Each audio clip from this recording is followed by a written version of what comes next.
My name is David Dolansky. I'm the co-chair of the Hudson Relay Committee. All right, sounds like we're going to cut off As the we gather Snyder here today on the longest standing tradition here at CWRU, I can't but think about the last year. All the fun memories, the long nights of studying for exams, and the people I've gotten to know well in my position. I feel so blessed to have been given this opportunity to attend such a wonderful university, and I'm excited to see what the next 3 years offer for me. Before I introduce our next speaker, I would like to extend a thank you out to the volunteers, the pace car drivers, the fellow class officers, the Alumni Association, Media Vision, Bon Appetit, CWRU Police, and EMS. All of this wouldn't be possible without your efforts, and we greatly appreciate all the time and effort you put into making this event possible. Now it is my pleasure to introduce the Vice President for Student Affairs, Lou Stark. Thanks, David. Thank you. Hey, welcome everyone on this cold and chilly Hudson Relay morning. Thanks for coming out. This is clearly, as you know, one of our top traditions at CWRU, and we're excited everyone's here and participating. I want to thank Sophie Jones and David Dolansky for all their hard work and their advisor, Ricky Marcus. This could never come together if it wasn't for these folks. The Hudson Relays, as you know, is one of our greatest traditions here at CWRU, and it helps to strengthen our campus community. It brings all of us together, from alums to first-year class up through graduate students, and it's a way for us to connect, not only at the moment, but to connect with us as a past and our tradition as a university.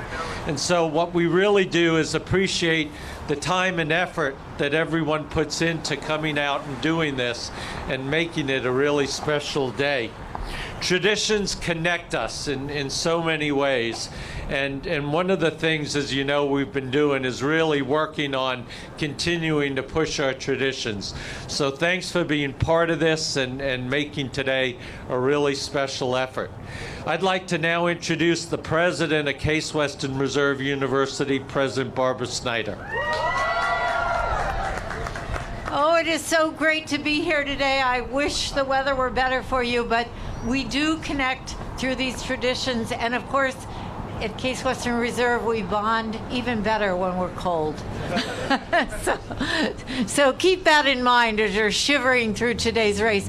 For the first time ever, we are live streaming this so that everyone, alumni around the world, can see that the Hudson Relays are still going on, still vibrant and strong at Case Western Reserve, and we hope that our alumni, wherever they are enjoying watching us shiver.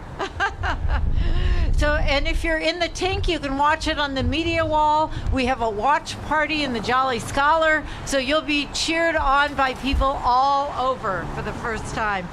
This tradition actually started in 1910, so this is 108 years and counting.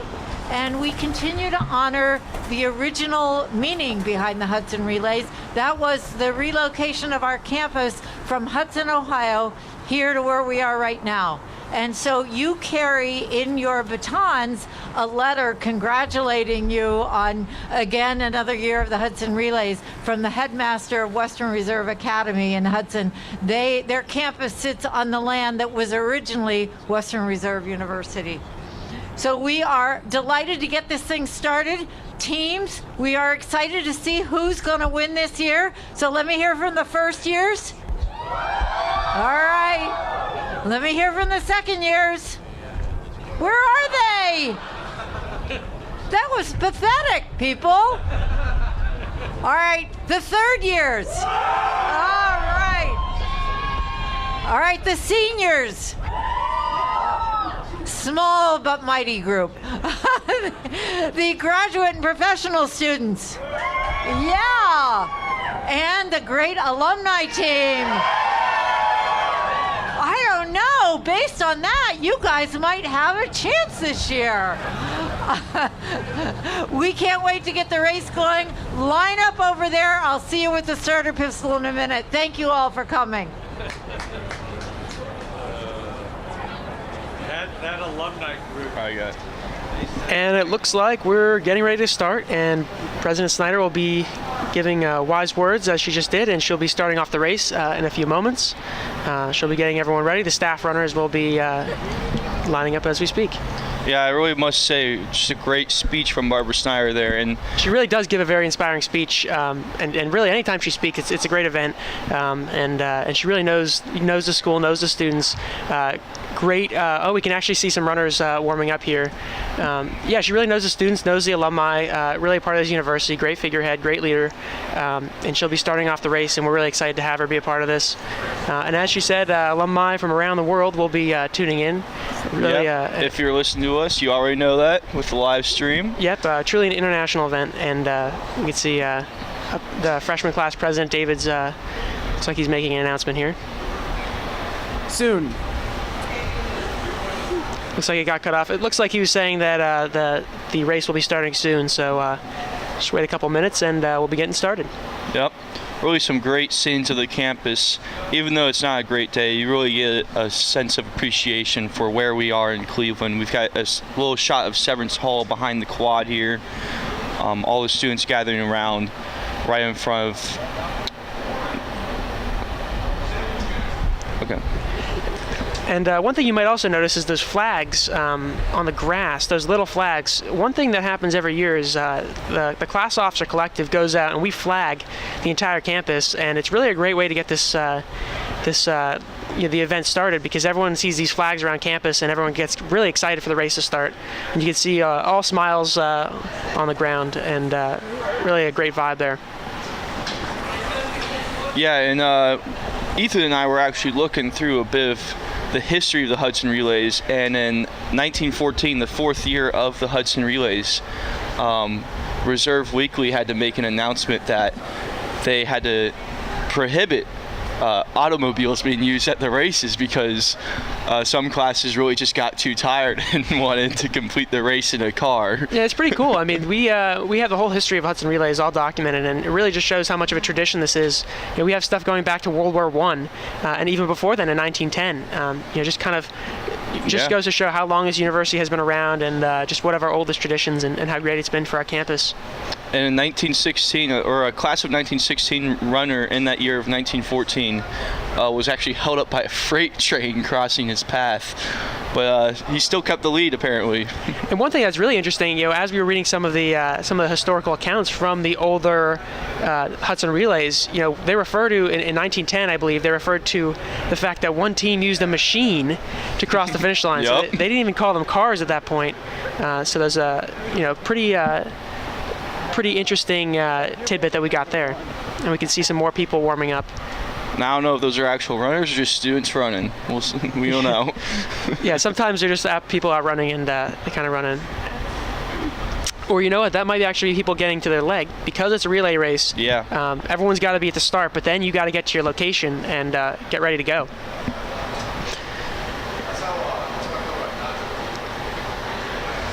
And I believe the race used to be set up so that each runner had to run a full mile, and that's not the case anymore today, is it, Ethan?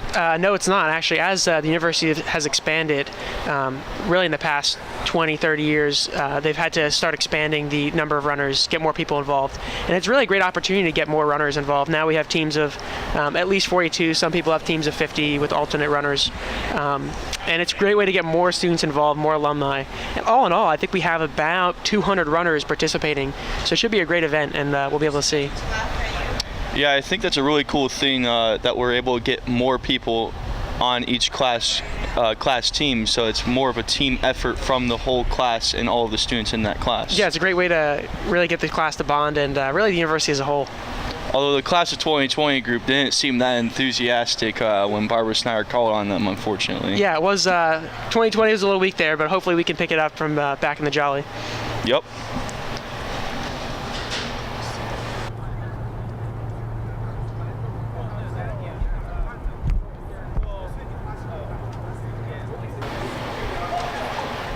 Yeah, it also looks like our screen's black. Are we okay? That one's...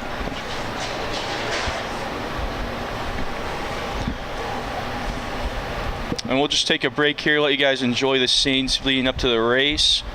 And yeah, we'll do some more commentary once the race starts, but it looks like we're getting ready to go in just a few minutes, throwing some frisbees out there, having a good time. It's a great vibe out there when you get on the grounds, you know. It's a really great experience, right on Adelbert, right on the academic quad, very well-known location.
All right, it looks like we have our runners starting here.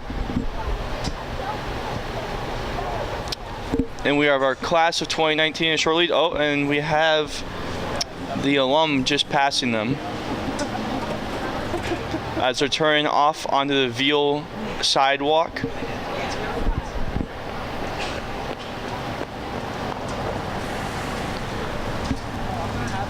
And it looks like we've got the senior class falling far, far behind right now. Yeah, but you know, it's still very early on in the race. Looks like the alumni are actually taking a lead. But Yep. this first runner, you know, is not the finishing factor. It's a 26-mile race. So while one class may take an early lead, you really can't tell what the positions are until at least 4 laps in. You see, here comes the. Yep, here comes the last two. And we actually have a police officer running in for a staff runner. We wanted to get some representation from the force.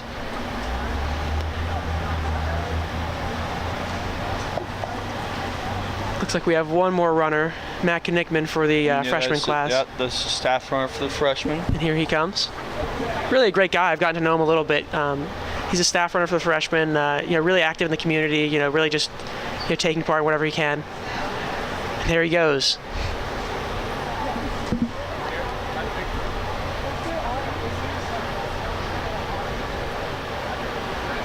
All right.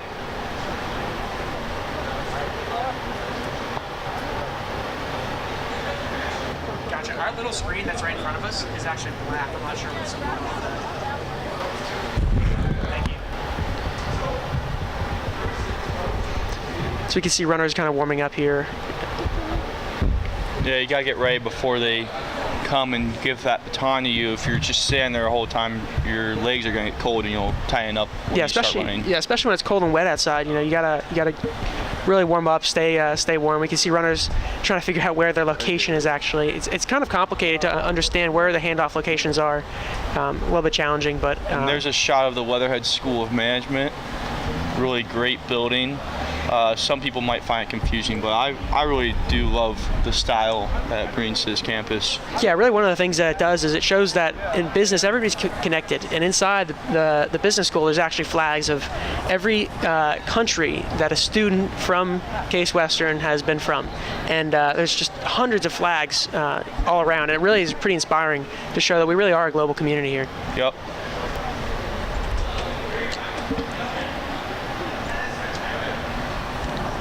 Now we can see, looks like some runners getting in set.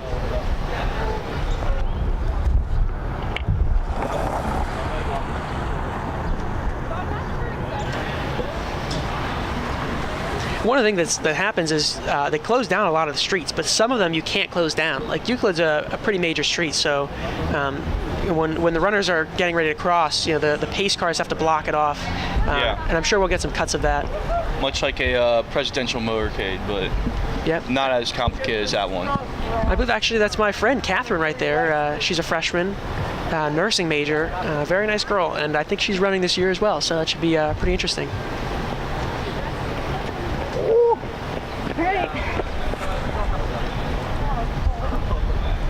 Yeah, we'll just bring you some campus shots right now as we wait to get another shot of the runners.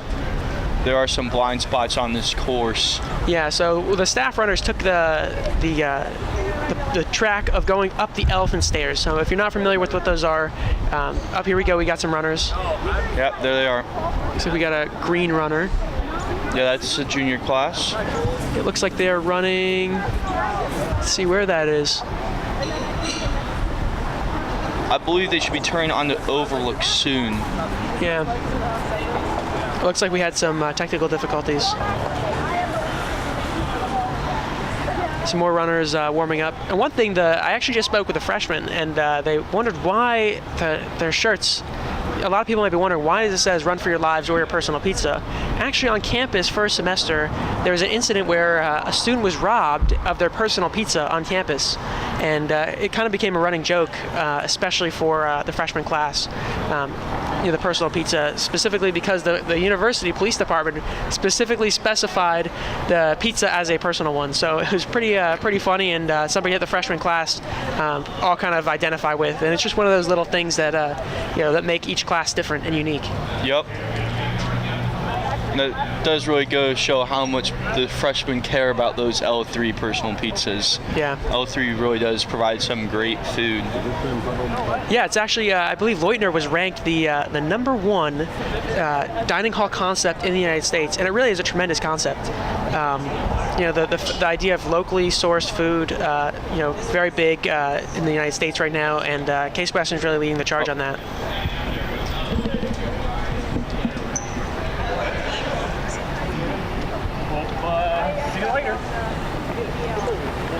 All right, and we still have some runners warming up here.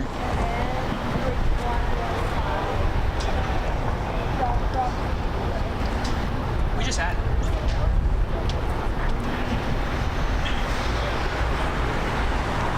Yeah, it is extremely difficult to get shots of runners as they go up the elephant stairs and as we kind of start off. Once the race kind of gets underway and we get on more flat terrain, we'll start to see more shots of the runners. Yeah. Really, once they start making their way back over to the quad area, Delbert and KSL near Severance on Euclid, those will be the easier shots to get, which is nice because that's kind of the middle portion of the race and the biggest part of it. Mm-hmm. We can already see some runners warming up right in the spot, and this shot's actually perfect. We'll be able to see kind of where people are placing in the race. Right now, it's kind of hard to identify who's in first, who's in second, and kind of what the rankings are here. But as they cross this critical point right here, we'll kind of have a better idea. Yep. Looks like all the runners are ready for their handoffs. Kind of warming up a little bit.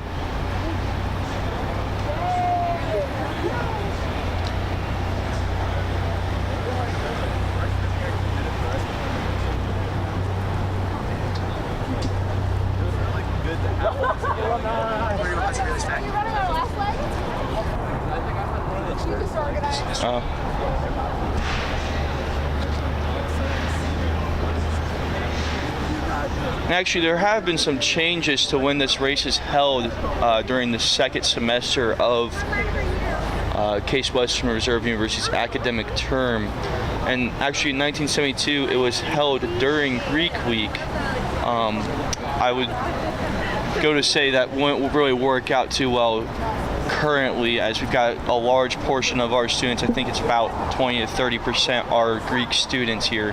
It's one of the largest in the country. It really goes to show how much our Greek community is a part of this campus, and Greek Week is also a great time to see the school spirit here. Really a lot of good competitions. You've got people building 10-person tall pyramids, 10-person teams pulling off against a rope in some trenches. And it's really some of the coolest traditions as well. Obviously, Hudson Relays goes far back. And it looks like we're here and we got a runner coming up here. I mean, you have time. If you see them, people running at you, just keep running as rapid as possible. Yep, it looks like we've got a runner coming off, passing off the baton here. It looks like the third years are ahead right now.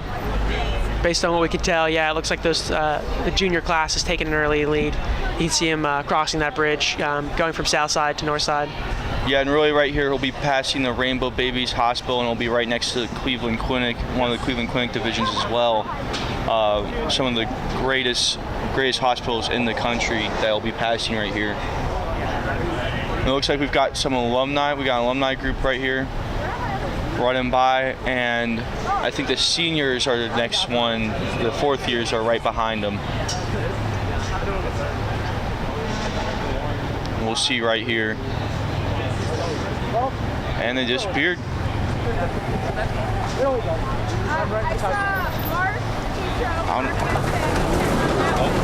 And there's our fourth year right there. He's running. There he is. Just ahead of the first year.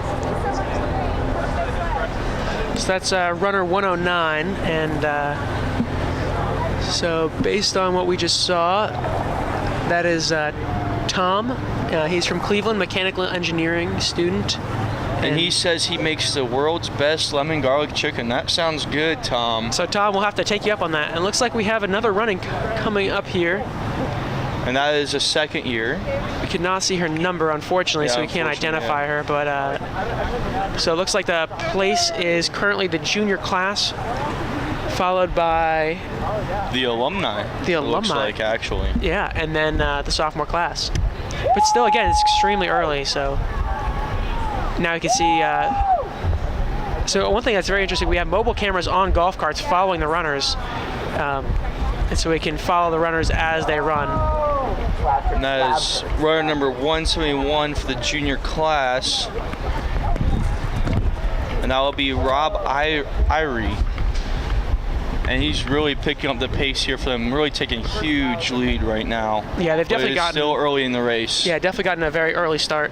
And based on my, we have a network out there tracking the runners, and they said the juniors do have a substantial start-off lead. But again, still very, very early. You know, there's 5 laps to go. They've not even hit half a mile yet, so long way to go. Now we can see the freshmen are coming down. Yep, we can see that race. Looks like a tight race over here.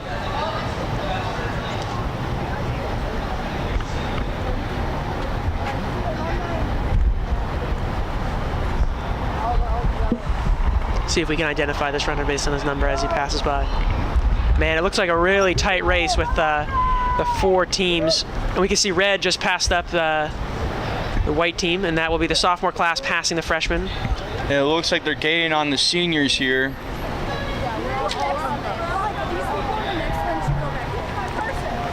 And she is just thinking burgers and beer right now. She's trying to catch up for the sophomores. 100%.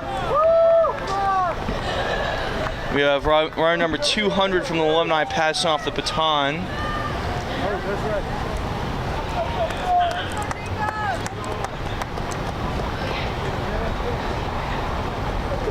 And it looks like we have no information on runner number 200. So yeah, she did not complete her registration form properly, but that's still okay. Everyone's allowed to participate. Yeah, we can see here they go, going through.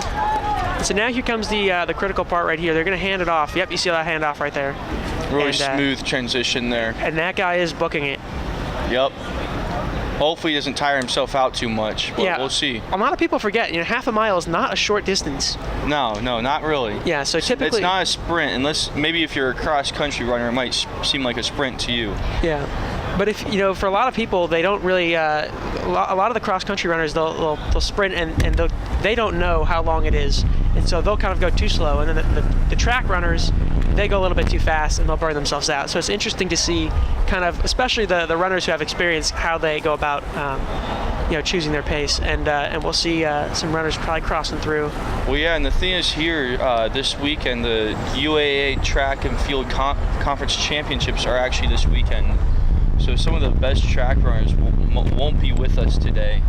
and that's something I think each class has to make up for. I don't think it's usually during the same time as the track and field championships. We have a runner passing the Cleveland Museum of Art right now, it looks like. Yeah, the Cleveland Museum of Art is a really good staple, great thing for our community at Case Western. Great opportunity for students to go, check out some art. There's always traveling exhibits, so I know a lot of the students really enjoy having that museum. It's one of the top museums in the United States and in the world. I believe they have a $500 million endowment. Yes, and the important thing to remember is it was built with the intention of making it free access to everybody. So this museum is actually free. You pay nothing to get into this museum. Yeah, it's a great thing for students to kind of go check it out. And Ethan and I were actually at Wade Lagoon on Thursday afternoon. It was quite the beautiful scene. It was a sunny day. Really a nice spot right in front of the Cleveland Museum of Art. Yeah, it really was beautiful out there.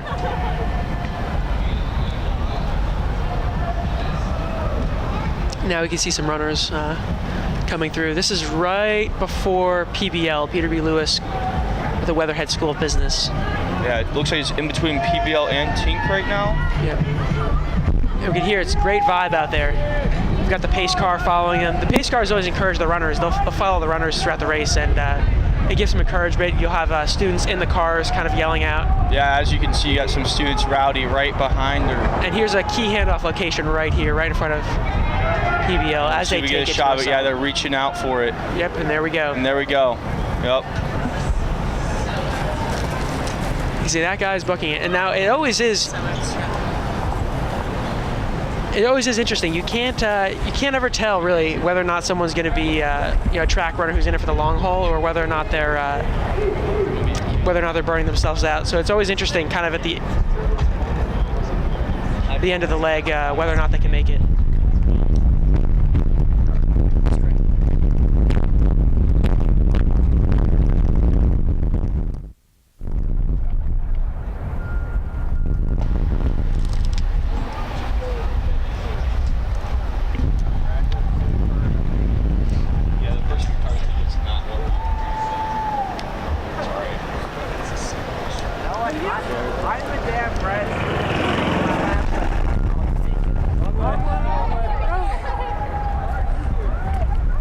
It looks like the grad students kind of lacked off there, but that's okay. The grad students, they've got a lot of work on their plate, so it's pretty hard for them to put together a team, especially towards finals. So we can see this runner's kind of taking off, and hopefully we'll catch up.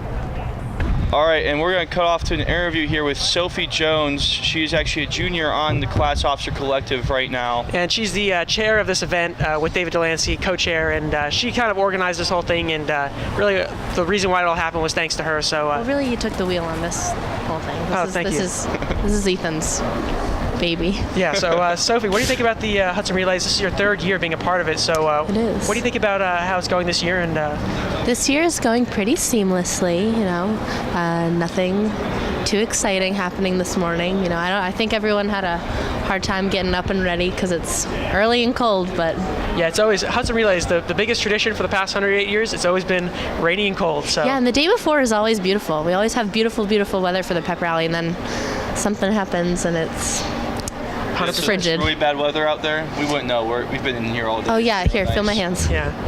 Oh yeah, I won't be out there. Yeah, it's icy. We're nice and toasty inside the Jolly Scholar, so. Yeah. So do you know, who do you have any predictions for who's going to win this year? Well, my class is in first place right now. Yeah, you guys are doing really well. So there's still 4 more laps to go. Anything could happen. Anything could happen, that's very true. I have high hopes for the freshmen, though. I think they really want to, keep the tradition going. Yeah, we'll see. It'd be very interesting. The last senior class last year was... they won all 4 years in a row for the first time in a long time. Yeah, since like 1970, I believe. Yeah, it was a really big deal. Yeah, it's been about 30 or 40 years since that's happened, so Hudson Relays has definitely been picking up steam in the past couple of years. Yep. So. Yep. All right, anything else? Well, thank you, Sophie. Yep. You have anything else to add, or? No, it's a great day. Everyone come. All right, enjoy Watch. your time at the Jolly Scholar. Get yourself some breakfast, maybe a mimosa or two. We have free mimosas right that way, so Thank you so much. That goes Thank you, out to guys. anybody on campus right now. The Jolly Scholar does have free food for you and free drinks. Yeah, we'd like to So, welcome. Thank you so much, Take advantage Sophie. of that. Yep. We have free mimosas for the runners after a nice little brunch.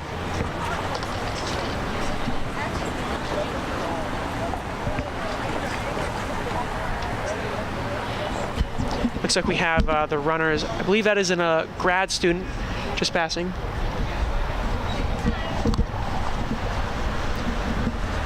You can see they're all waiting very patiently, getting ready to go, because right out here in this spot by PBL, that's kind of a critical spot. There's two handoff locations, one going up to north side and the other coming back to south side. So you kind of get both sides of the street going there. It's really, that's kind of how you can tell where people are, kind of the rankings and who's at what location, which class is ahead. Just based on, you know, when they pass through this kind of this narrow passageway, we can see really which runners are running. And I believe that is the junior class, and that is runner 173, which is Madan. He's the junior class president, and he was elected executive president for the class officer collective, and we can see him running. He's also a fraternity brother of mine in the Delta Chi fraternity. Really, really great guy, and clearly quite the runner. We can see, yep, the juniors does look like they do have a lead, and Madan's looking to extend that. Now we'll be able to see him coming down through this angle.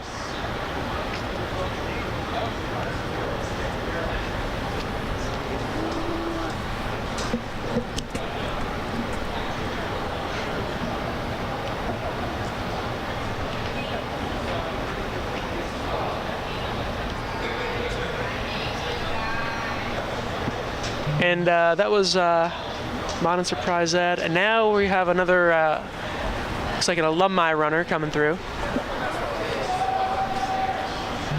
See if we can identify him. Looks like he's got a running buddy. That's pretty unique. That is runner 275, which is Kevin Carnes from Ohio, mechanical engineer. And he's been running the Hudson Relays every year since spring 2009. Quite a part of the tradition. And now we see a handoff with the junior class, and they still have that lead, so they're still going through.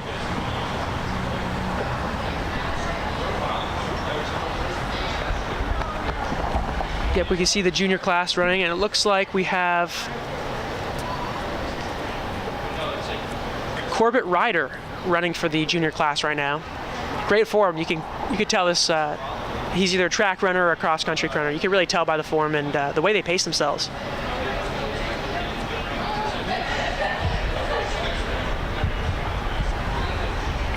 Yep, you can see them coming up past the Spirit Wall. The Spirit Wall is a great thing that we do on campus. A place where any campus organization can really just they can advertise their events. They paint the wall, and every 2 weeks it's people can repaint that wall with their own events. So we just saw them pass KSL, the Kelvin Smith Library. And I can tell you this, there are a lot of students there right now. It's finals week, so a lot of students at KSL. And we can see here's Corbett Ryder coming down Euclid. And again, coming right through that point over here. And now looks like he's about to cross. And it looks like the alumni are behind.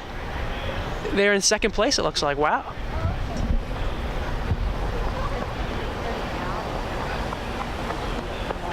Yeah, the alumni are really doing a great job right now, Ethan. Yeah, I'm very impressed. Usually the alumni lag behind by about 30 or 34 minutes. Last year is pretty funny. We actually forgot about the alumni team because they were so far behind, and we actually packed up, and then the final runner came through. We had realized that we already packed up, so very... It's really disappointing. You can't forget about your alumni. They're really what holds this university together. 100%. I have to say. 100%. And you can see the sophomore class looks to be right behind the alumni. And Ethan and I are really pulling for them right now. 100%.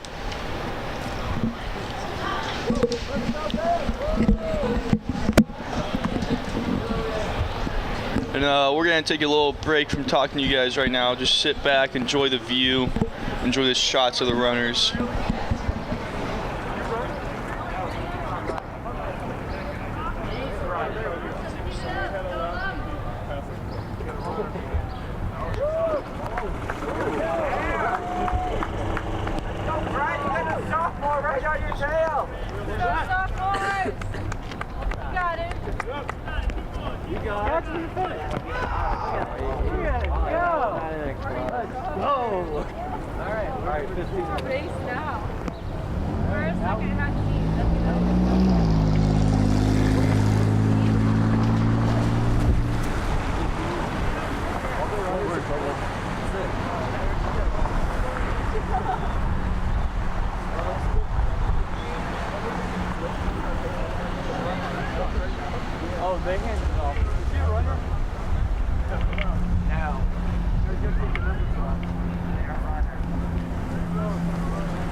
Yeah, it looks like the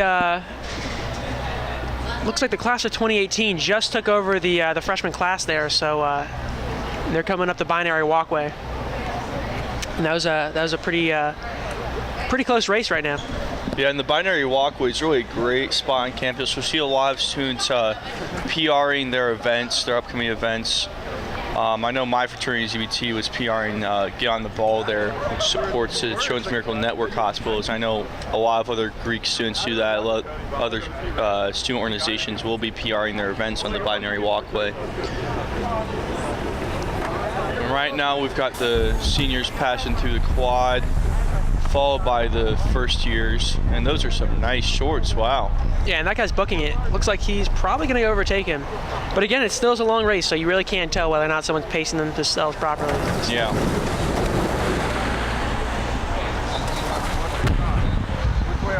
Then we can see them coming through. And Ethan, how many total miles will the whole relay be running today? The whole relay is approximately 26.2 miles. It's really hard to tell because there's also there's the elephant stairs, so the stairs kind of add length to that.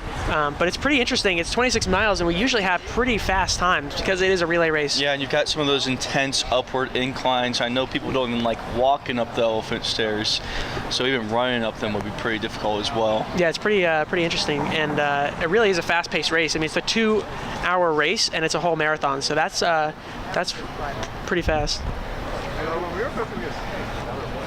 We can interview some. Hold on. I do too. Good work. Alright, we're queuing up to meet it. Alright, we're ready for that. Okay. Hi, we're here with Davina Patel, a vice president for the class of 2020. She's our class, and she's going to be running the vice president's leg, and we just want to find out how you feel. I'm a little nervous, but I'm excited.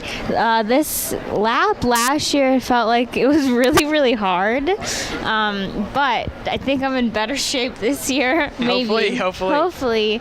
So I'm excited. I'm going to sprint my way. And when I get on the quad, it's also really exciting because everyone is there just cheering me on.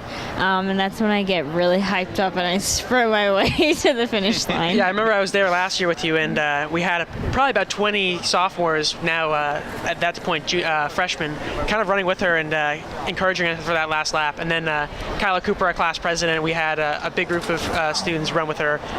Really great class bonding experience. Yeah, I remember, last year was just so amazing. It was so many people at the end, just like running with me, circled around me. So it felt like a team race, not so much just a solo performance. Yeah, for sure. And hopefully we can get another shot of that later today when you, Ray, run your leg. And we wish you good luck. And if you have anything else to say, we'd love to hear you. I just love Hudson's. Great. All right. Thank you so much. It's real important that we have the live stream available so that everybody can see that final scene of, yeah. We did cut off. Okay. Yeah, we're cut off. Oh, we're good? All right. Sorry about that. But yeah, thanks to the live stream, we'll be able to see that final scene, that final shot at the end, where everybody will follow the last runner and circle around. It's really a great experience. I was there, and really very encouraging, very big team bonding. Here we can see, I believe that is a graduate runner. Yeah, runner 232. Check, check, check. This is the interview mic. 1, 2, 1, 2. And he did not check in this morning. Unfortunately, we can't tell you anything about him. He's a ghost. I think that is one of the best parts about Hudson Relay. Is really anybody can come out and just run, and as long as you register. Yeah. I know the graduate and alumni teams have kind of different methods, but really anybody can just participate, and it's a great way to just get out, be active, run around campus, and check it out. And really, really cool. And we can see, here's the graduate runner coming through. Yeah, and I'm just going to share some of these cool effects. Oh. All right, it sounds like we've got an interview coming up out on the course. So now, Mena, we're going to go to you and get an interview with one of the runners, and Mena, we'll cue up to you.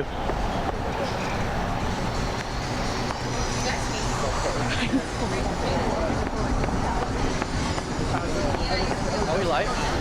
No, yeah. I'm Mena here with Class of 2018 President Steve Ruan. Steve, how do you feel about this last race? I'm feeling great. We're ready to win. We have a great group of team. We have a great team this year, and I'm excited to finish strong. All right, can you tell us anything about the planning process? The planning process was pretty traditional. I mean, this is the oldest tradition on campus, so we kind of just follow protocols, what we've always been doing. But this year, definitely the new thing is the live stream that you're watching right now that we're really excited to have. We always wanted a way for this campus to be more engaged and interact with the Hudson Relays, and we thought this watch party and the live stream is a really great way to do that. So hope you're watching and enjoy what you're watching. Thanks, Steve. Good luck today. Thank you. Thank you for your time. And that was Steve Ron, a personal friend of mine and the president for the senior class. He'll be giving the graduating speech later this year. Actually, just in a few weeks. Feels like later this year. But really, it's great to see him out and about and being with students. And I believe he's going to be running the president's lap. So that'll be always fun to watch the presidents run their laps. And unfortunately, Barbara Snyder does not take a lap, but she'll be giving a closing speech as her last lap. Yeah, and I just want to highlight some of our alumni running today. We have John Carey running for the alumni, and he actually survived a minor avalanche this winter. He's still coming out this spring.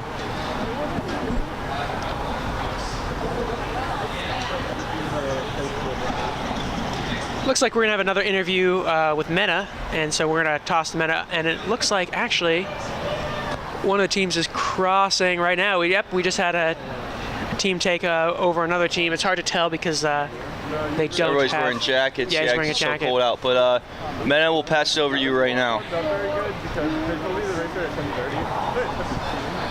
I went to the warm-up. I was like, 200 meters in the clock goes, the race has already started. I was like, all right. I'm here with the Mo from the class of 2020. How are you feeling this morning? Good, good. I think we're doing pretty well. We're in second place right now, and I think we could beat the juniors and take the lead soon. All right, did you already run today? Yeah, I ran from B to C, which is from to the top, the bottom hill to the top of the hill. Still here. How do you feel about the cold weather? Did it affect your run at all? Nah, it was cold last year also. I'm used to it. I would just got to expect the worst at Cleveland. Are you going to run next year, you think? Yeah, probably. I ran last year. I think I'm going to run all 4 years. Jones? All right, nice. Well, good luck to you and your team today. Thank you. Well, thank you, man. That was a great interview right there. It sounds like the sophomores are catching up to the junior class right now. Is that correct, Ethan? Yeah, I believe the sophomores are catching up. and it's kind of hard to tell, but we do have someone that's going to track them as they do lap by lap, so we'll be able to really get a good idea of what the places are once they cross that point. And we have a few pace car drivers that are following each team today. We're just going to give them a quick shout out. For the class of 2021, a favorite professor of ours, Chris Butler, is following the class of 2021, making sure we have a shot of them. And for the and right now on the screen you can see the leaders. You can see the second year team trying to catch up to the alumni, it looks like. Yeah, it does look like the alumni, and that's very interesting because usually the alumni are not very competitive, but this year they've taken the early lead, and we're seeing the sophomores. Looks like we're catching up.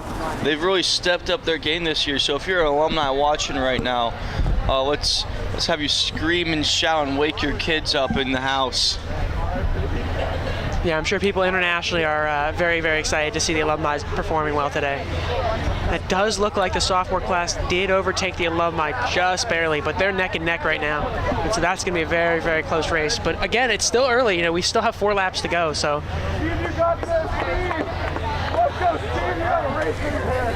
All right, we got another interview with Mena.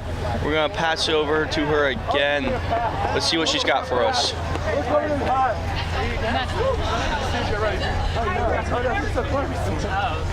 All right, I'm here with Justin, who ran for the faculty. Justin, how was your race this morning? Exhausting. Oh my gosh, I didn't think I was going to make it. Is that because of the cold weather? No, it's because I'm out of shape. But you know what? I didn't want to let the junior class down. I think we're still in the lead, and as soon as President Snyder shot that gun, I mean, everything went white. So it was all blur. I actually don't even remember it. Oh. How many years have you been running? A couple years, like 2 or 3. Played basketball, but this is nothing like basketball at all. All right, thank you. Well, good luck to you and your team today.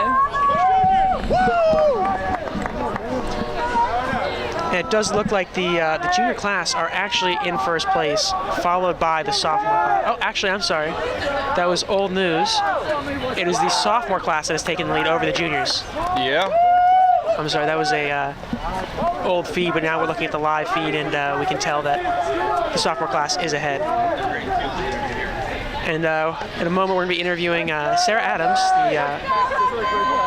Looks like your mic is live. Awesome. We're queuing up an interview with the former vice president of the class of 2019, is it? 2018, yep. And you actually used to chair the Hudson's. Yeah, I did actually. So I chaired Hudson Relays. I co-chaired it with Evan, who was also another class vice president, my freshman and sophomore year. And I went abroad junior year, but I still kept up to date and wanted to hear it because Hudson's is kind of the best day of the year. So. Really? What do you like about it the most? It's like the one day that I like to see all the classes and alumni and everyone get together. It's a 108-year-old tradition. There's all sorts of really cool history. If you actually go back and read the archives, I think it was like in 1964. One time the senior class got disqualified because they just decided to take cars and cheat. So it's a good one. Yeah, and I think there's been some talk about the sophomore class that if we don't win this year, that next year we'll do the whole thing on scooters. Ooh, that's a good one. I think Colin Warden, who's actually around here too, he's now running the president's lap of the alumni team, but he was the class officer, executive president when I was in it, my freshman year, and I think one year they took shopping carts because they decided, why not? But seniors still have hope, so maybe we can go for it. Great. All right, thank you so much. Thank you for having me. Looks like we're watching the junior class running now. Yeah, they're really working hard to keep up with the second years, it looks like. And the first years are far behind right now. They really got... They've got ground to cover. Yeah, they got a lot of ground to cover. But it's still a long race. It's all about the pace you have, making sure the right runners in the right spots. You don't want to put them all at the start. You don't want to put them all at the end. So that's true. Yeah, and part of the idea of having everyone who wants to run is, you have a lot of track stars and cross-country stars and really great runners mixed with just normal students who just want to have fun. Yeah. And so part of the strategy is where do you put your runners and figuring that out. Yeah, and Sarah, we were just speaking to her. She's actually running for the senior class today as well. So really anybody can come out here and do this if they want to. And look at the junior class just past the second years, right by PBL. Yep. And really this is right close to the handoff location, so the next runners are really going to be the deciding factor in who takes this lead right here. Yep. And there's the handoff. And the second years are trying to catch up to this junior right here, but it looks like he's just expanding this lead. Oh, no. Now it looks like that the sophomore is going to catch up. And part of the problem is when you're neck and neck like this, depending on the runner, sometimes they burn themselves out early. So you gotta pace yourself, and it's pretty difficult when you're running against someone.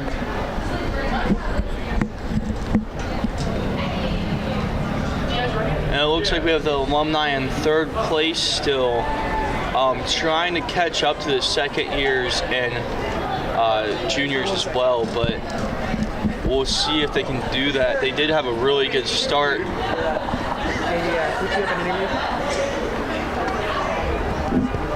going to be interviewing some. And there's a handoff from the Alumni. A second. Yeah, we see the Alumni. They're really not far behind, and it's the first lap, so really keeping a good pace.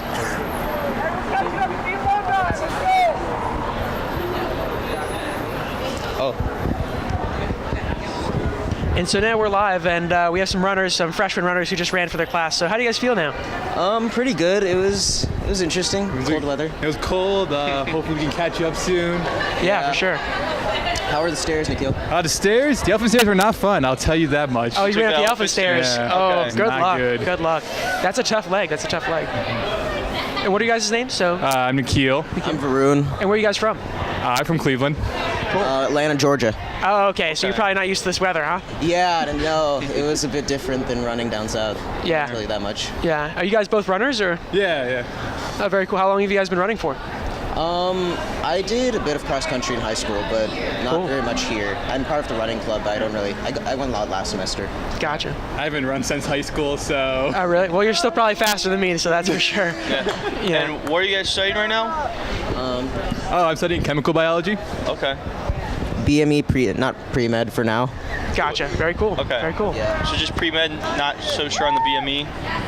Well, I came in just BME, not and pre-med, but I'm kind of thinking about dropping the pre-med part and doing just BME, specifically biomaterials. Okay. Well, it's your first year. You got time to figure it out. Yeah, that's a great part of college. You have to figure out what you want to do. So, all right. Thank you guys so much for helping us out. Yeah, cool. Thank you. Yeah. Thank you for being a part of Hudson's. Those were two first-year students that ran for their team already.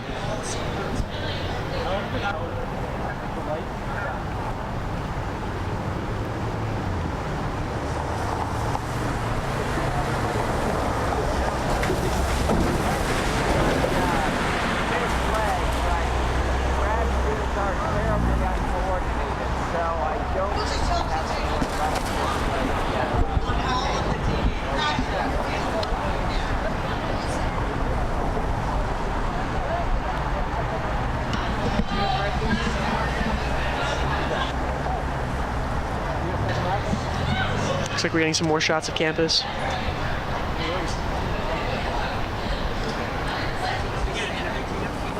I took the baton.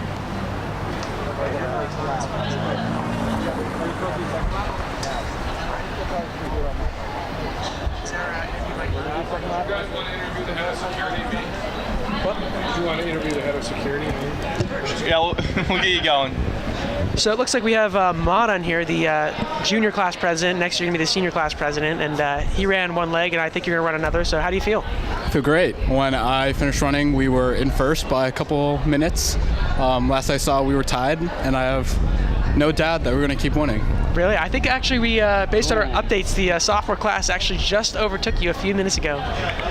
Fake news. Fake news. All right. Fake news. But we still have 4 more laps to go. I think about 4 to go. Yeah. So we really do have a long race ahead of us. So we'll see. I do agree. Got to finish strong. Thanks, guys. Yeah. Thank you so much, Modern. All right, have a good one. And it looks like a few prospective students are actually getting a tour right now in the middle of the Hudson relays. Yeah. That's got to be an interesting one to explain. Yeah, so it's always funny. So tour guys, they keep on going through, and these runners come through, and we've got golf carts following the runners. So golf carts also have to avoid tour guides and the tour groups as they go by. So pretty funny to watch when you're out there. These golf carts just swerving around these tour groups. Well, yeah, there you see this. The fourth-year team is actually really far behind right now as well. It seems like they really didn't have a care for speed in this one. They're just out there having fun this year. Oh, but that guy is really moving right now. So I take that back. Yeah, and part of the problem is once you get so far behind, it's very challenging to come back. But again, that all depends on how you pace out your runners. So it's always interesting to see later in the laps. We just finished our first lap. We're in the middle of our second. Kind of see how that goes. And there's a second-year runner right there. And so we do believe that the second years are in first place. So this is the lead runner right here. We can confirm that. So the sophomores are in the lead right now. We can see them going down. And that is runner number 76, I think, Jacob Porter. Yeah, so Jacob Porter's a sophomore. You have any more information about him? No, we got nothing else. Looks like he did not want to report his background. Yeah, some people for their major, they said I would rather not let people know. Yeah. So sophomore year, you still have plenty of time. But, yeah. And there you see the Case PD making sure everybody's staying safe out there, blocking off the traffic. And this is our second place team. The junior class is in second place. And really, we want to thank the University Police Department and security for really helping us out. They cleared off and blocked a lot of streets, directing traffic to make sure our runners are safe. So they're really doing a tremendous job. Yeah, and there's a handoff right there, but we may be able to get an interview with the head security officer sometime today. Yeah, we can just thank him and get to know kind of what went into it.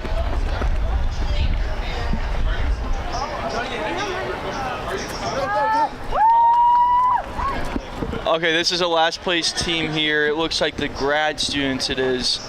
Is it the grad students or the alumni here? Yeah, that's the grad students. That's the grad students, The alumni look like they're in third place, I believe. But really the lead and second place, it's the second years and third years respectively. Here's our leader coming up on the screen right now. And he is really moving. And it's a good thing he's wearing a red sweatshirt, so we really know what team he's on instead of wearing like a navy jacket over his red t-shirt. It's very nice of him to do that for us. And he's passing KSL Oval right now, and this is where a lot of students spend their time, especially around finals week, is KSL Library. As our second place runner is a little bit behind, actually. The second years really took a lead here, and the juniors are about, I'd have to say, 100, 150 yards behind. Yeah, at least. But it really is a close race. It's not, it's within probably 2 minutes right now. Yeah, this is a marathon race total. So realistically, 2 minutes is not that big of a time difference. These big gaps aren't a huge deal because it will, there's our leader going over Delbert right now. He's crossing the starting line in a little bit as he goes back up the binary walkway. It looks like we have the second place team passing Thwing and passing. I think we may be able to see them. Yeah, we can actually see them pass us right outside the Jolly. So that's because we are in the Jolly Scholar right now. That's pretty cool right now. We can see them pass through.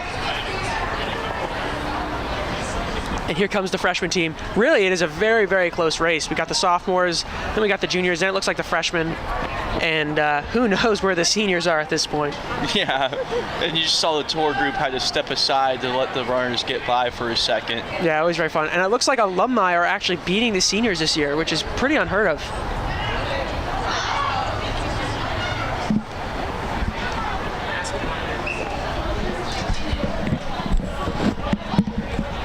And unfortunately, right above the screen that Ethan and I are watching, they're playing highlights of that miserable Cavs game last night. So really not the best scene for Ethan and I, but at least it's warm in here. And there's the alumni. It looks like they're going past the third years coming up right here on Euclid. Yeah, there you go. The alumni are passing the third years going onto the binary walkway. And there's fourth place first years are running right by KSL Oval. Just want to do solo interview.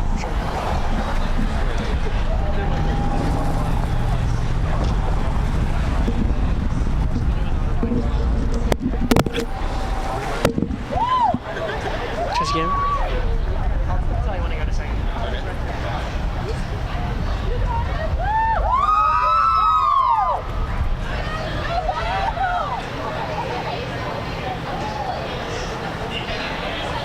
Looks like we have the freshman class going up the binary, and now we have what's your name? Corby. Corby. And we have Corby with us, and you look to be a junior. Is that correct? I'm a junior, rising senior. Rising senior. And what are you majoring in? Math and computer science. Oh, very cool. Very technical. Very technical. Yes. And so you just finished a run? I did. I ran the last leg of the first lap. Oh, very nice. Yeah, so up the one that people are coming up now, the binary walkway. Oh, very cool. How did you feel going up the binary walkway? So by that point, I was a little tired, but I wanted to push through because we had a big lead at that point. But yeah, it looks like we closed. I think we've lost some of that a little bit. We definitely closed the gap on that one, the sophomore No. class. Yeah, but it's still a long race. We got a lot of time ahead of us. We have a few laps to go still, which is nice. Are you a runner, for a long time? Or? Yeah, so I'm the president of Spartan Running Club. Oh, okay, that makes a lot of sense here. Run a lot. Gotcha. Not 800s though. 800s. Not 800s. Those are rough. Yeah, but we've been telling the audience that it's very difficult to see the as cross country runners go to the 800. It's very difficult to pace yourself. It is, yeah, because you're so used to starting off slower and then getting faster. But here you really have to go. 800 is such an awkward distance because it's on the higher end of sprinting because you still have to sprint the whole thing, but it's short distance. I don't know. It's right in between. It's really weird. Yeah, it is a very awkward distance. Yeah. I ran it myself last year, and that was not a great experience, which is why I'm in Jolly Scholar this year. So yeah. But it's a good distance. And have you been running Hudson's for a couple years now, or? No, this is actually the first time I've done it. Really? Wow. Even though I run so much, but yeah, I've never actually done the Hudson relays before. But Gotcha. I wanted to support our class this time. I felt like it was worth it. For sure. Yeah. Yeah. Well, thank you so much. Yeah, It's great hearing from you, and have a good one. Yep. Looks like we can now see the senior class, who's the last place team, trying to catch up on some ground.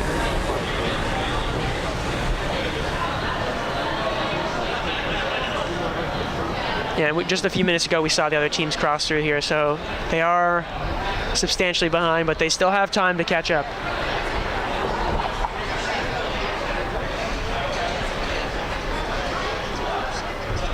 And we believe this is our second place team, actually being the Alumni. Yep, they just got overtaken by the freshmen.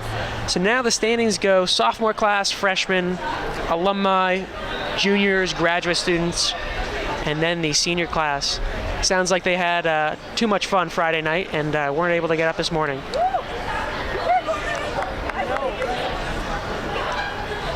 You can see here the senior class just passing KSL now.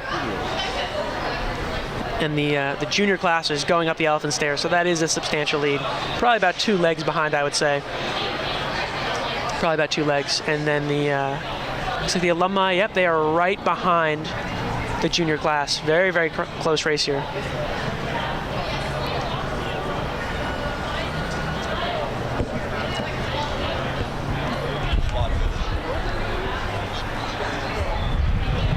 Yeah, so it looks like we're going to have an interview with Mena, our mobile host, and hear from some runners. So, Mena, to you. I'm here with Susan from the class of 2021. She just finished running. How was that race for you? It was good. It was brutal. I'm so tired.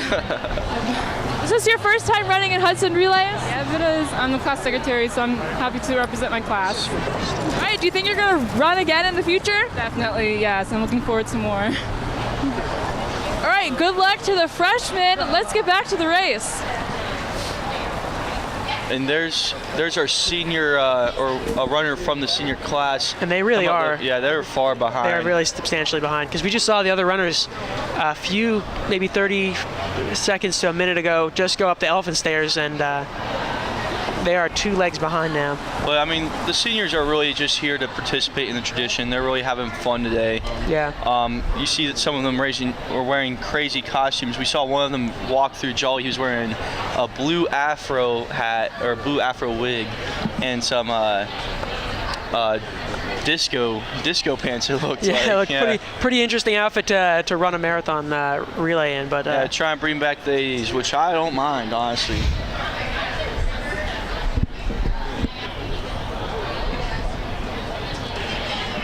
We see that's the starting location right there with those 2 flags off to the right. and that's kind of where the runners start, and that's kind of HQ for it's where runners do registration, right out in front of Delbert, where President Barbara Snyder has her office. So really a key location there.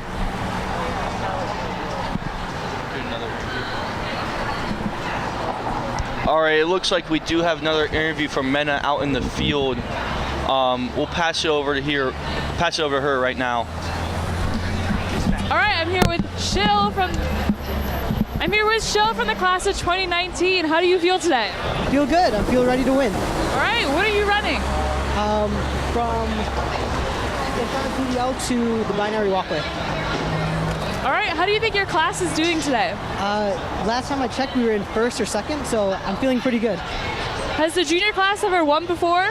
No, but that's going to change. All right, let's go see how the juniors are doing. All right, and we have some great spirit from our junior class there. They haven't won yet, but they are thinking they're going to take it this year. I believe the second years are still in first place. And Sho is really a great guy. I know him personally. He's in one of my organizational behavior classes right outside PBL. And there's our leader and the second year runner coming down. I think that is Overlook. And they really do have a big lead right now. I do not see the third year runner behind them in any sense right now, but we'll catch up to them later. And yeah, the second years are really taking a big lead right here. Really thinking about, they can't get the steak and champagne, but they still have an opportunity to get burgers and beer with the provost, which they are really looking forward to if they can win this race right here.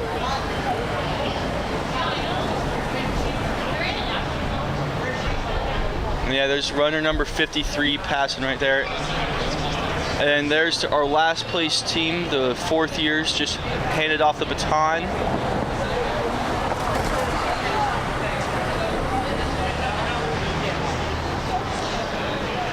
And our leader right now, Michael Miller, is the runner for the second years. He's a biochem major, and he was asked why is he running today, and he straight up is saying he wants to get that beer and burgers with Babs. I don't know if it'll be with Barbara Snyder specifically, but I do know it's with the provost. I assume Barbara will be there as well.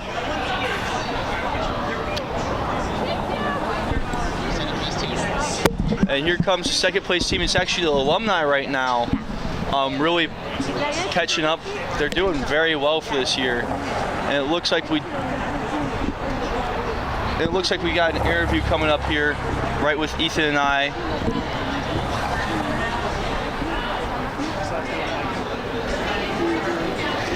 And we are here with.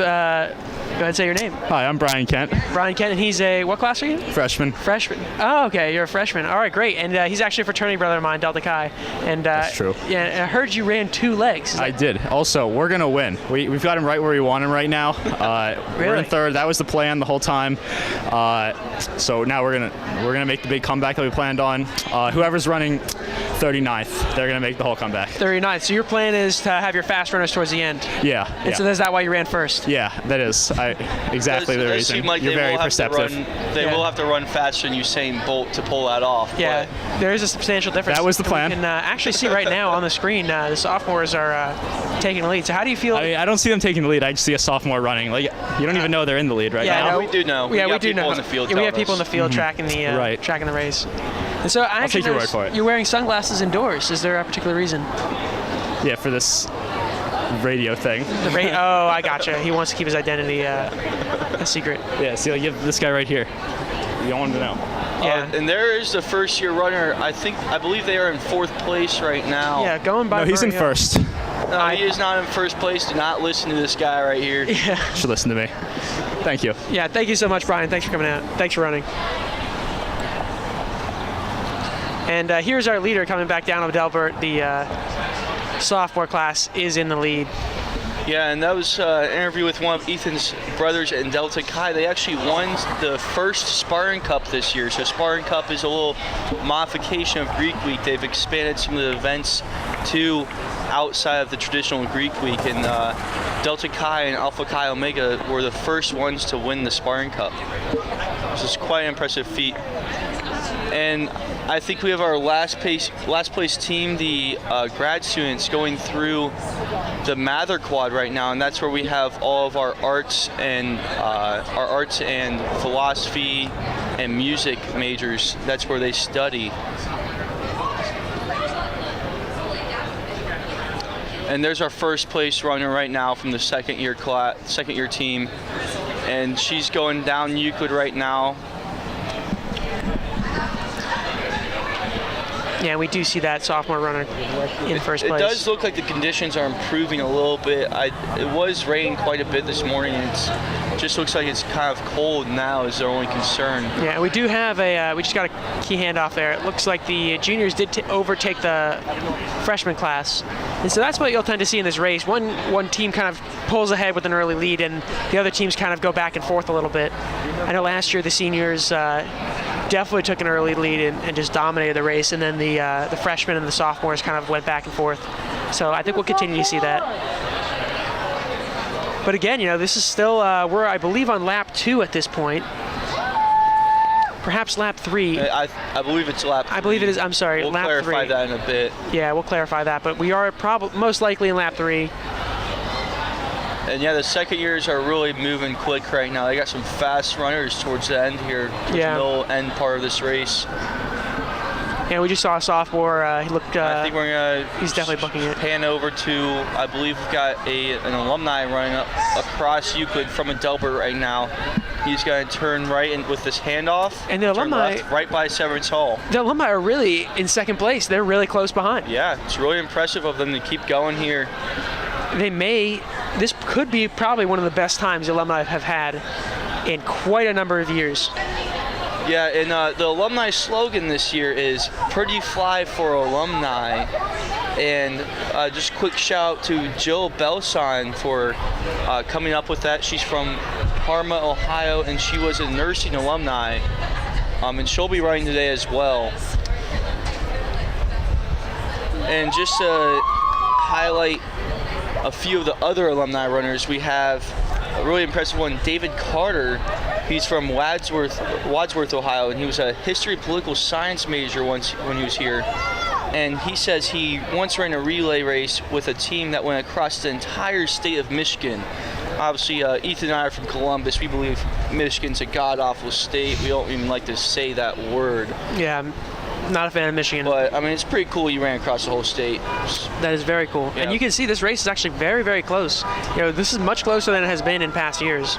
I'd say every team is really within 2 legs of each other. So really, at this point, it's anybody's race. As long as, if one class just has a substantial number of fast runners coming up.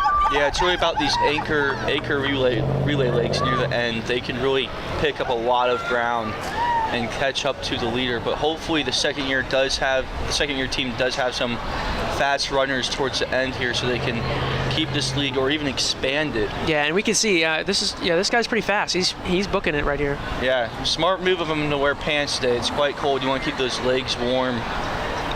Although he doesn't care about his arms, he's wearing that shirt. And there's a handoff right there, right in front of PBL on the corner of Ford and Bellflower. I couldn't tell who that was. Most sophomores we can usually identify. Yeah. But we could not tell who that was because she's got a hood on. Yeah. But we can see not far behind. Yeah, I think the alumni you're going to see right there. Yeah, there's an alumni. The alumni are not far behind, and that's pretty unique. Yeah, and here's the handoff. We'll see how fast this one is here. Looks like a pretty quick run we got here. The alumni might pull us off. It just threw off the hat right there. He's going without it. Yeah, hopefully he gets that hat back. Yeah, or he'll just get ran over by cars in the street there, but hopefully he gets that hat back. And there's a member of the junior team running by the Cleveland Museum of Art again. Yeah, they do have, it looks like the lead is, the gap is widening right now.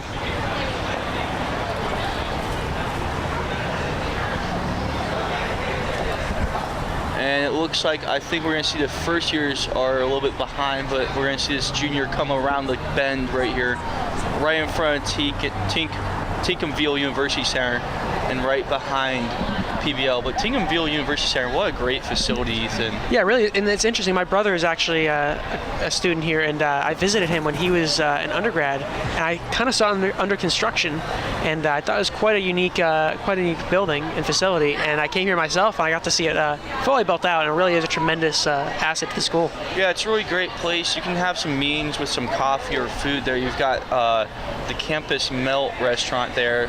You have a pizza place, some Asian food, and a coffee shop right there on Tinghamville University. Yeah. Really great place to hang out. Yeah. And a great greenery right in front of it, Freiberger Field, where you can sit down, relax on a sunny day. The rare ones that you get here in Cleveland. Yeah, and they actually just completely redid that field, so it really is a nice field. And yeah, it is really nice. They added some greenery and a walkway. Yeah, it's beautiful out there. Yeah, and Tinghamville is also the home to the Student Activities Office, which is a really cool place. You get to see a lot of the University Programming Board. You'll see COC, Greek Life Office, all of them collaborating together to make sure that the students here are having the best experience possible. And there's a handoff from the third years. And we can tell that they are substantially behind, and it has continued to widen. Yeah, and that man is gassed. Oh my gosh, he put it all out on the field there. And that's one of the greatest things to see is you see these runners, just a lot of them aren't runners. They just put everything on the line. They just give it their all and really just put their whole effort in. Yeah, it's really all about the effort here. Honestly, if you win, that's great, but it's really about coming together as a community, running and having some fun and being a little bit competitive. But at the end of the day, we're all winners because we're all just having fun. Yep. And we got some students blocking our shot here. I think those are some runners. I think that was your Delta Chi brother. And here is the last place team, the senior class, and they do have a substantial gap between them. A lot of ground to make up if they want to catch up to anybody right now. I think we haven't even seen the grad students recently. They are far, far behind. Yeah, I have a feeling the grad students are probably further behind them. But really, it's quite an amazing story with the alumni this year. Yeah. Typically, we see the alumni quite far behind, and this year it's actually the senior class.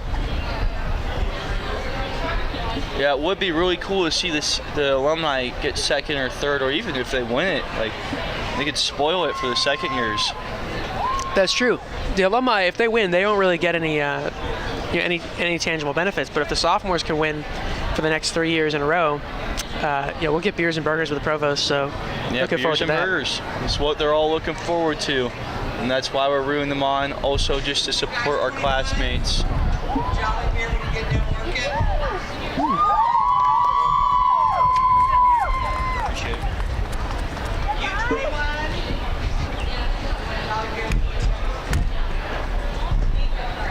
All right, and there's the senior run right down, I believe that's Euclid, so crossing over, rounding Severance Hall right there. And Ethan, I don't know if you've been to Severance Hall, but it's really a great building, really beautiful. Yeah, home of the Cleveland Orchestra. It's one of the top orchestras in the world. Yes, they are definitely one of the top 5 in the country, one of the top in the world as well. Yeah, really terrific. And Cleveland really doesn't get enough credit. A lot of people just think the Cavs when they think Cleveland. We really have a lot of great stuff here. We have the Cleveland Museum of Art, which is one of the top museums in the nation.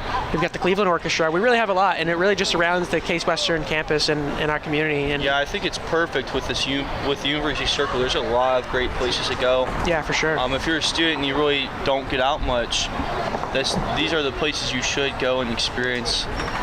Some people just go their whole life without seeing some of these places like Severance Hall and Cleveland Museum of Art. Cleveland Museum of Art has some really great exhibits. They've got real masterpieces. Yeah, they've got some war exhibits as well, going through the history of weaponry. Yeah, it's really cool. Some from the medieval period, and they also have traveling exhibits, which are always cool. I believe they had one on ancient Greece just a few months back in December. Yeah, and that is one of the cool things about the Cleveland Museum of Art. They will every month throw on a $10 event, $10 entry fee, and this is the only thing that's not free for the Cleveland Museum of Art because they're bringing in special exhibits.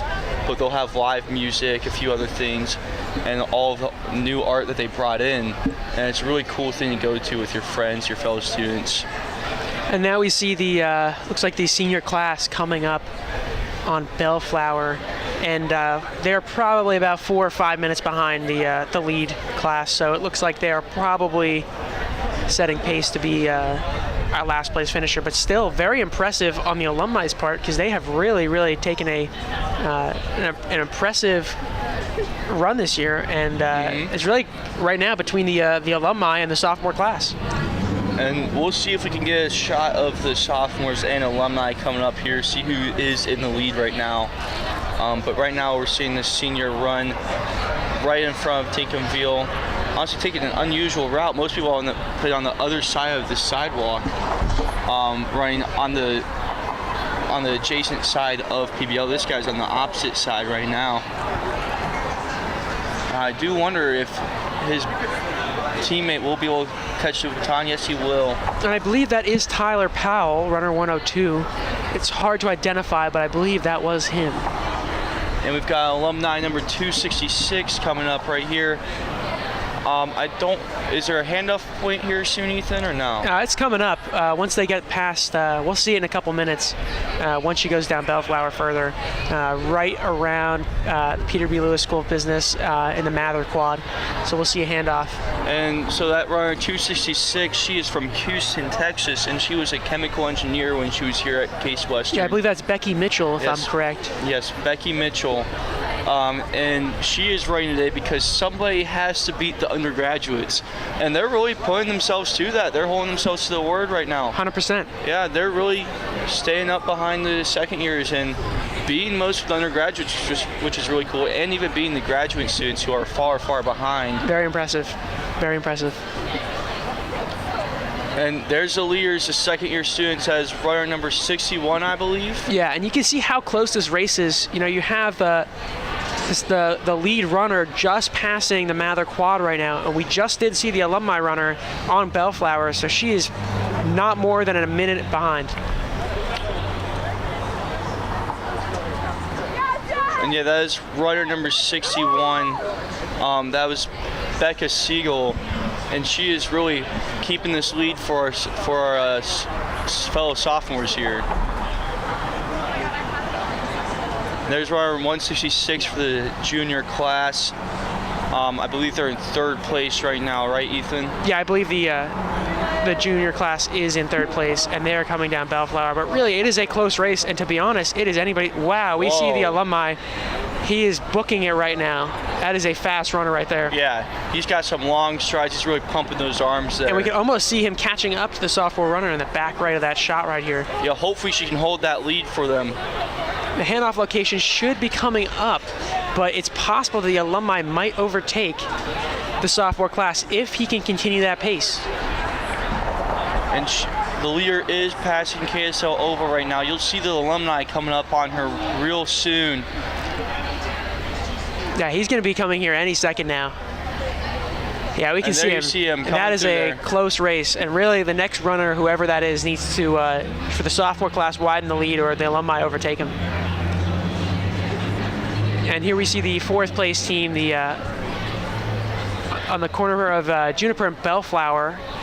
And they're not too far behind. We still have another lap to go. So that means we have about 16 runners left in this race. So really not that big of a gap.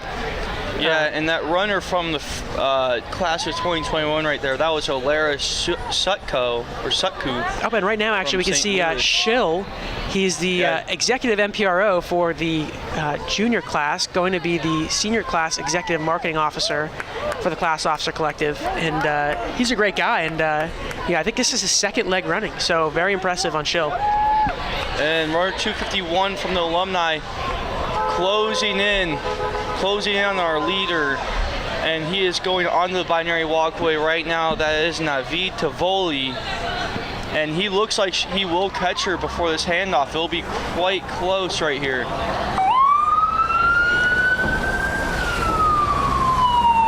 Yep, and then we have Schill, our third place runner, the junior class, running just past some teammates.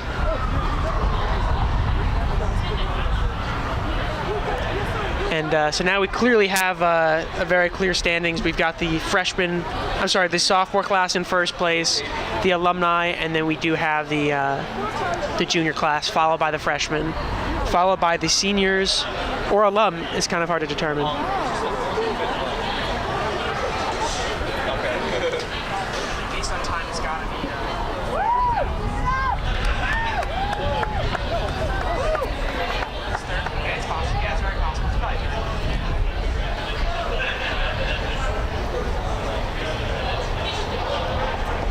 Okay, and here comes Schill coming up the binary walkway right now.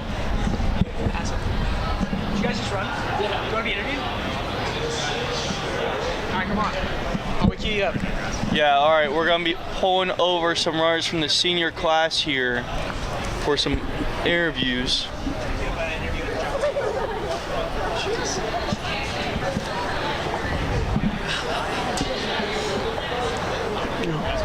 Yeah, we have runner 106 here, Matthew. How do you say your last name? Hasladen? Close enough. Okay. Hasladen?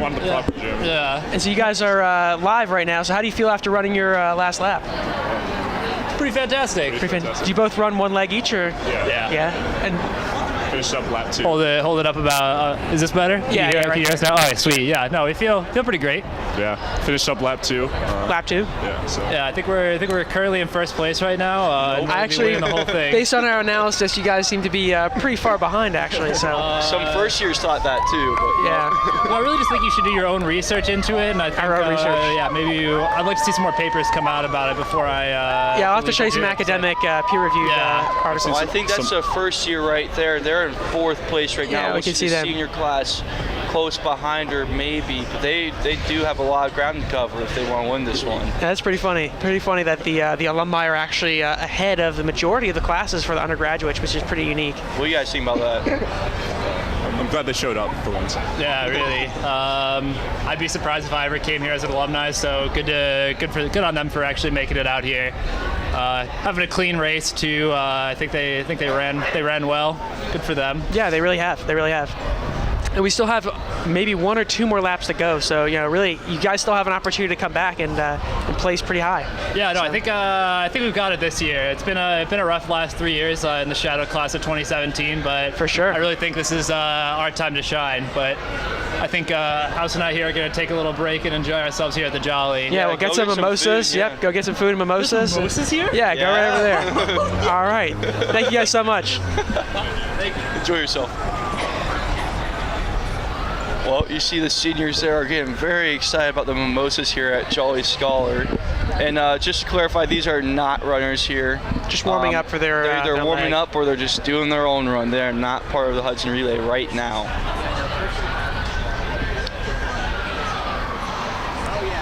But yeah, if you are watching this right now and you're on campus, the Jolly Scholar now has hot food, some breakfast, and free mimosas for those of you that are 21. So come on down and enjoy the food and drinks that are being provided here if you're on campus. And it's pretty funny, these senior classes shirts, the back, actually say graduated. So it seems like they graduated early and decided to take off and not really put in a strong effort here. But, it's still it's early in the morning, but we'll see. There still is, an opportunity for them to come back. But yeah, I think usually the race ends around noon, and we got 1 or 2 laps to complete. I think we've got 2 laps left. Okay, I think I'm hearing that the last place team will be coming up here eventually, so you'll see this shot for quite a bit until we get a view of them. And really, Jolly Scholar, it's a great vibe in the Scholar right now. A lot of runners here. Just heard from a couple a few minutes ago, but really great experience. Everyone's kind of getting together, enjoying some food, getting the cold. Okay, so we're hearing they just started the 4th lap, so there are 2 laps to go, and the second years, I believe, are still in first place from what we know.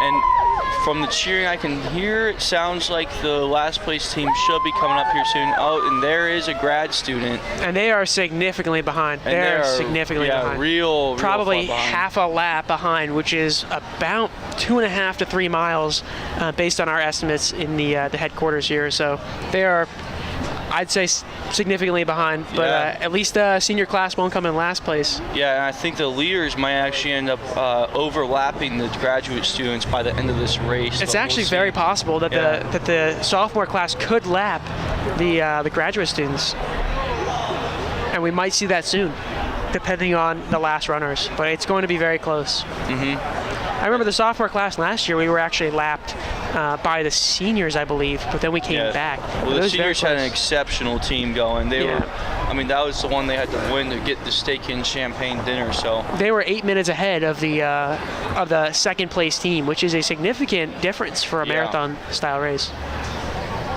especially a relay style marathon race. Yeah, for sure. Obviously, I mean, that's not huge in a real marathon, but yeah, I mean the full time for the senior class last year, I believe, was 1 hour and 52 minutes, which would be 102 minutes. So, cutting 8 minutes off is almost a 10% time increase. Yeah. So, that's pretty substantial. Ethan over here with the quick muffs. Okay. I am a finance major, Jeremy. Yeah, I know. And my accounting teacher likes to make fun of you a lot. Good old Dennis. Yeah, it's interesting. We actually don't have a faculty team.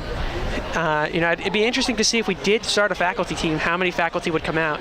Yeah, it would be quite cool to see, but a lot of them are already helping. You've got Drew Meyer, and I think it's Scott Pinkerton, or what's his name?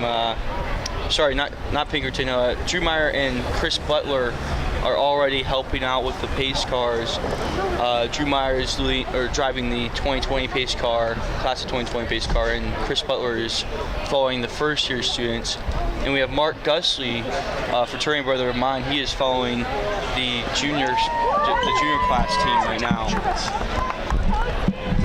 And there we see the grad students, and the senior class runner is just now getting on the binary walkway. So obviously, they've got a lot of ground to make up if they want to get close to finishing in something other than 4th place. But they definitely it'd be pretty tough for them to fall behind the graduate students. So yeah, we can see the seniors are finishing up their 4th lap now, so looks like they're coming back. Yeah. And so the seniors are about to do the handoff right at the start line. And there we go. The seniors are starting their 4th lap. 4th lap of their final Hudson relays, unless they come back as alumni. Give me the time. And he just ran. Well, he was like, give me the time. He started running that way. And there you got a shot of a runner walking back from, I think she's finished her leg, obviously. Yeah, she looks slumped to me. Yeah, she looks like she is quite spent from her race, which is understandable. And I do actually have confirmation that Alumni is winning the race right now. Really? Yeah, I just heard from one of my... So the alumni have passed the second years. They're looking to spoil their win. I do have confirmation of that, and that is quite disappointing from the sophomore class, and it's pretty fascinating. And there we have our grad student coming right in front of Tinkerville University Center right now.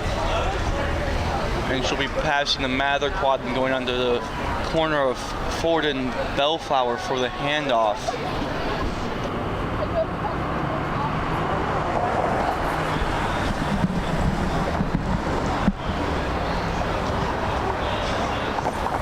And it looks like she actually has to avoid some of the students here. Dodge left and right of them. And I'm getting word that the 1st and 2nd place teams are going to be coming up in the shot here. There's the 1st place team, it looks like. So maybe the sophomores took back the lead, or we haven't seen the alumni yet. Oh, there's the alumni.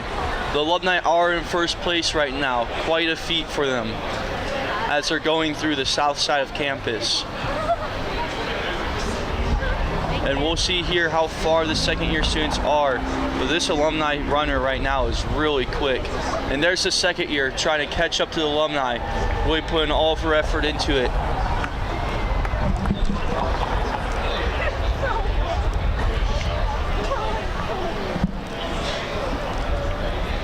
And they're turning the bend here. The 2nd year is still keeping it right even with that same lead. Maybe even catching up right now.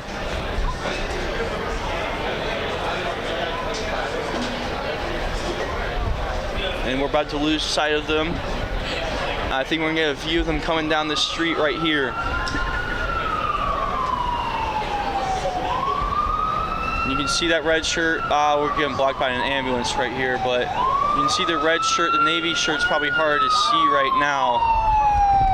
But you can just peek through the trees and see that red shirt running down the street.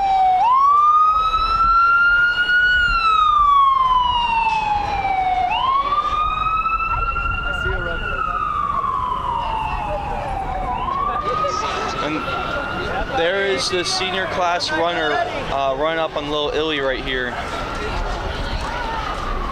But we'll try to keep you updated. Here we are. Oh, yeah. Yep. Here's the alumni runner being followed by the second year. It's very tight race right now.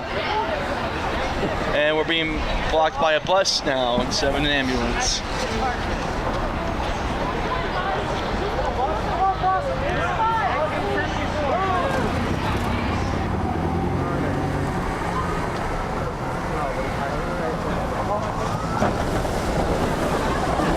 You can see a runner making their way down Euclid, it looks like. Yeah, it looks like the lead from the alumni is still about the same distance.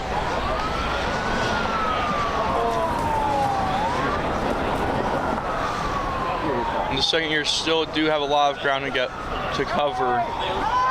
Not much ground, but still the pace seems about the same from both of them.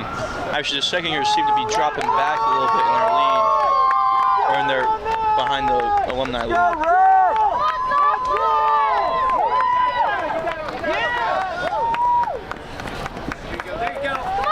This is a very, very tight race here. Come on, sophomores, you got fish strong. And that actually is Joe Belson that just handed it off to the alumni right there. That was the one we were talking about who came up with the slogan for the shirts this year.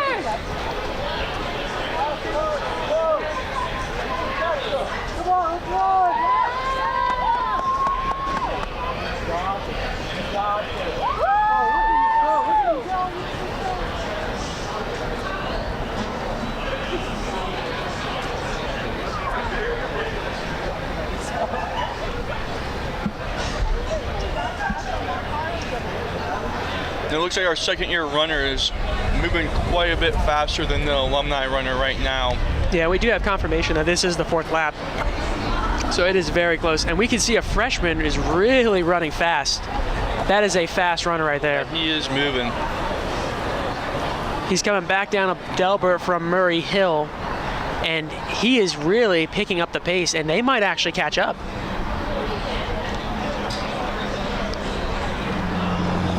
And there is the junior class, and they are right behind the sophomores. I mean, the freshmen.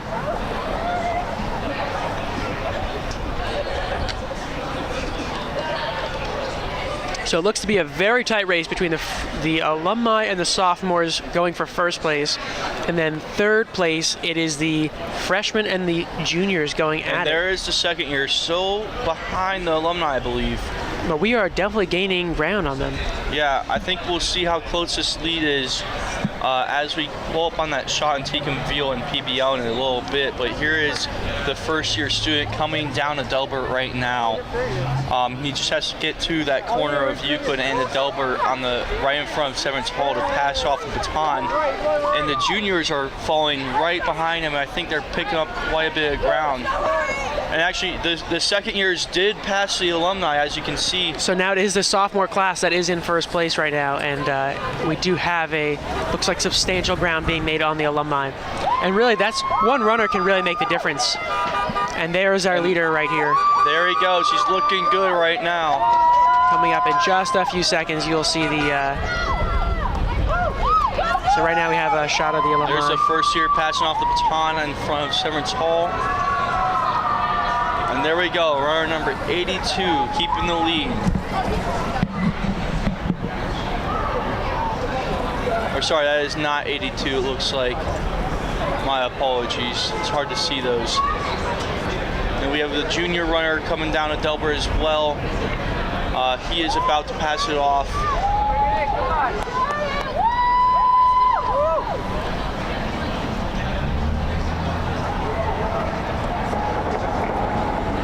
And there's 201. That's actually runner number 52. He is actually Brandon Lamberski, another one of my fraternity brothers. Brandon is actually a great guy. He is the founder of our TEDx club here at Case Western.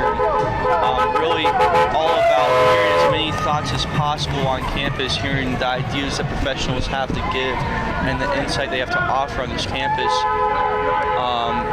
But yeah, he just took the lead, and the alumni are still trying to keep that lead short right now. And this guy's really booking it. Yeah, he's really finishing. He's giving it his all. And you can see the alumni, the pace guys really supporting it. Passed off to a very quick runner. Yeah, she's very quick.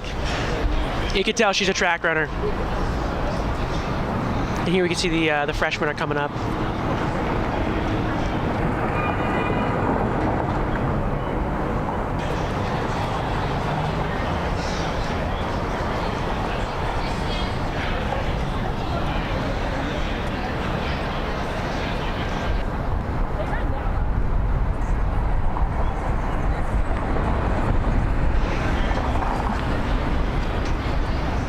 we can see now the freshmen are rounding Bellflower, it looks like, about to pass PBL. But really, quite a tight race. You know, we were all within 1 or 2 legs of each other.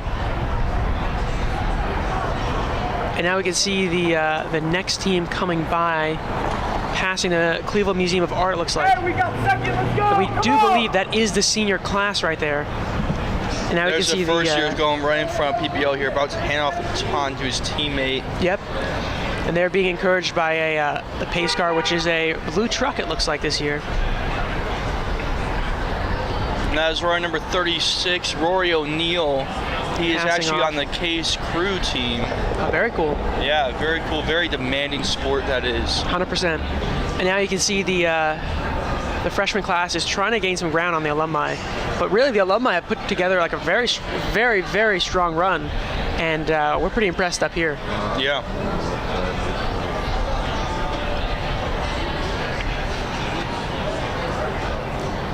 And here comes our senior. Yeah, that is a senior runner. You can, or that's a junior runner. You can see the green shirt in 4th place right now, and she's going right in front of Tinkenville right now. And this is kind of what tends to happen. The runner's she's actually running on the opposite side. She has to cross over at some point. Actually, the runners have been doing that quite a bit. I think it's allowed that I believe it is. Be passed off on the other corner. There is some strategy there, figuring out where to cross. Whether or not you want to cross here or later. But you know, at the end of the race, we're in lap 4 now. There tends to be some kind of separation between the runners. As time goes on, that gap starts to widen. And we did have quite a close race, but usually it ends up kind of separating a little bit towards the end. Yeah, and we'll see here. There's our last place team. And they're coming back over the Murray Hill Road to Adelbert. They are substantially behind, but again, it's all about having fun and getting out and just enjoying the day and being a part of the class and being a part of the university. Yeah, in a few minutes we will see our 1st and 2nd place runners after they go by the Case Western football field. They'll come back through the Mather Quad and hand it off for the runner to go through the binary walkway and start the final lap. And we can see the looks to be the senior class going back down towards Euclid.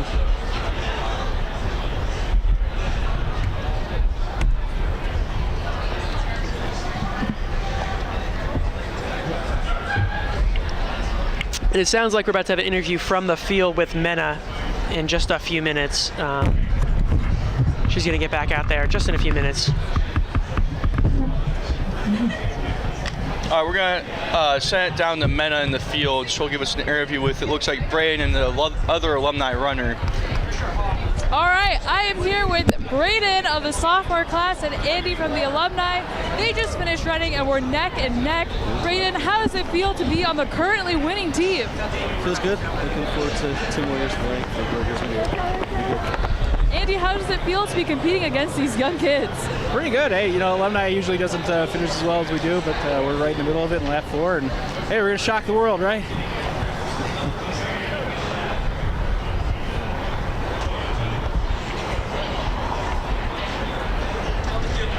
And there you have it. The alumni are saying they're trying to shock the world here. It's alumni against the world out here. But yeah, there you see Braden Lamberski, very proud to take that lead for the 2nd year team.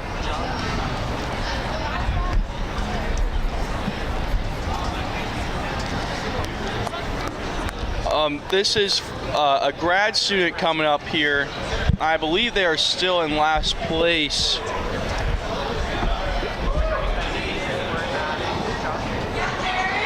And there's another senior class coming down Adelbert again. So the seniors and the grad students are really far behind. Okay, and we're going to start with an interview now back in the Jolly. So here we have... I'm Ashley. Ashley? I'm Nora. Nora? Great to have you guys out. So did you guys just finish a run? Yeah, so we were both on the second lap. We actually have ran this all 3 years together. Wow. And she handed off to me, and I ran up to Adelbert. Yeah. Very it was cool. Very painful. Painful? Is it cold out there? Because we've been inside all day, so it's kind of hard for us to tell. It's not that bad, I don't No? think. Once you get running, you actually get kind of hot. So. Yeah, where are you guys from? I'm from Montana. I'm from Texas. You guys want to say hello to some family back at home? Hi, family. Hi, Mom and Dad. I know you're watching on the live stream. Yeah, hi to my sister, Amira. A very cool event. It's glad that we could get a lot of people out, and it's awesome to hear you guys have been running it for 3 years. So we want to Definitely thank you for keeping up the tradition. Yeah, for sure. Yeah, thank you. And hopefully you guys can be a part, because it looks like the alumni are coming in second place. Ooh, so catching up. In just a few years, you guys can run for the alumni team. So. Exactly. Yeah, maybe. Sounds good. Yeah. All right. Well, thank you guys so much. Thank you. All right, and there you see, I think the grad students are starting their 4th lap right now, it looks like. But we do have another interview in the field with Mena. We'll pass over to her right now. Yeah, let's throw it to Mena now.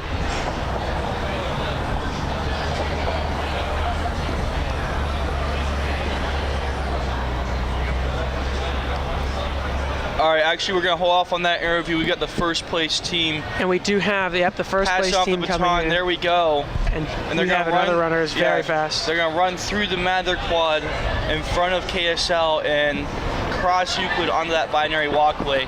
Well, they will start their 5th lap after this leg. And it looks like they have a pretty substantial lead to the alumni, but we'll see where the alumni are coming up here in a second. Yeah, but they do have a substantial lead, and as we said, as it gets later in the race, they do start to, the leading team does start to take a little bit of a lead. But it is still a very impressive run by the alumni. Yeah. We are very impressed here. Yeah. We still don't see the alumni, but we do know they are most likely not far behind, just based on the way they've been running. So the second years are really taking control of this race, Ethan, which is good for us to hear. Maybe not for the other classes. They probably don't want us to win, but it is. The Hudson Relays are a little bit competitive, but at the same time, we all win because we're all just getting out, having fun, and being a part of the campus community. And it's actually we do see our 4th place team there. Yep, and he's gonna hand it off right in front of PBL's entrance right here. And there's some runners from the 2nd place team crossing in front. Looks like they finished their legs. Yeah. And we can see the first place runner coming down, just passing now. He's on Euclid right now. He's going to cross when he can. I think some police officers will step in front and allow him to do that. Yeah, and we're very thankful for our police department for helping us out. And again, because certain streets can't be closed down just because they're so major, but we do keep the race going. But yeah, it does look like we do have a substantial lead by the sophomores in the race right now. And there he goes right up the binary walkway. Really a kind of tight or a hard incline going upwards. It really is. Towards the end, and that'll be the final leg of the race to finish. Yeah, so now I believe we do have one more lap to go, if I'm not mistaken. And there is the alumni coming up Bellflower right now. And the first years are catching up to them, actually. Yeah, it's been the alumni and the sophomores neck and neck, but now it appears that the alumni have dropped back, and the freshmen might overtake the alumni. And depending on who the freshmen have at the end, they could actually catch up to the second years if they really put that effort in. It's possible. We still do have an entire lap. Even though the sophomores do have a substantial lead, it is still very possible for the freshmen to take over. Yeah, you don't know their strategy. I mean, if they have their last leg full of their best runners, they could really catch up on that anchor round. And we did actually just see the guy with the clown hair that we did see in the Jolly Scholar. And I believe that last runner who just handed off for the freshman class is Catherine. She's a close friend of mine who I met earlier this year. There's runner number 40 from the freshman.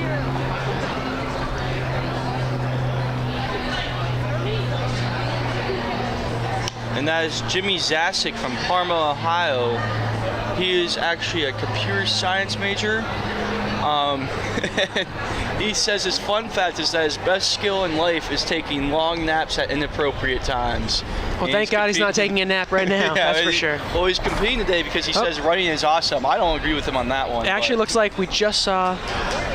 And there are the juniors There's the coming junior down class. Bellflower right and we now. did see the other teams were neck and neck with the sophomores leading. Yep. And the freshman did overtake the alumni.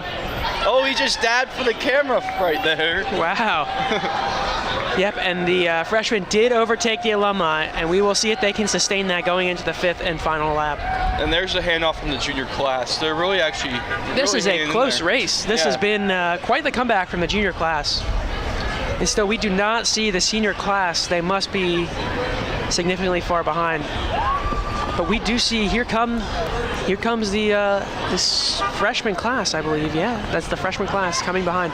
And we do remember that the sophomore class did cross this point just a few minutes ago, so they are a few minutes behind. So if they do want to catch up, they're going to have significant ground to cover over the next lap. Yes, they will, Ethan, but it still is possible. Yeah, we have the first years coming up the binary walkway. They're about to finish up their 4th lap here and head on to the final lap. And I think we see our juniors coming. You can see them right through the trees right there, but they are. Yeah, the juniors are pretty close behind, and we have the alumni coming up on the binary walkway as well. And I think we got a student running with the alumni just for fun, but we actually have an interview in the field now with Mena. So let's go to Mena and cue her up in the field. All right, I am here with Ian in Utah. Ian, how many times have you run this race? I've run 4 times. This will be number 5. And how does this 5th time compare to all the other ones? Well, it's every bit as cold as the other 4 times I've run, so it's about the same. Utah, are you running today? I'm not, no. I'm just a joyful spectator. You're standing here watching in the cold. How does that feel? Well, you know, I've been warmer, but it's a good time. The atmosphere is still fun, even though it's cold. Who do you guys think is going to win today? It's the alumni. Alumni for sure. Let's go, alumni! Woo! All right, let's get back to the race. So we did hear some big cheers for the alumni running, but unfortunately the sophomore class has overtaken them as well as the freshmen. And we'll get a better picture as they finish going up the elephant stairs. But right now we are seeing a junior going up the binary. So we believe they are in 4th place coming up.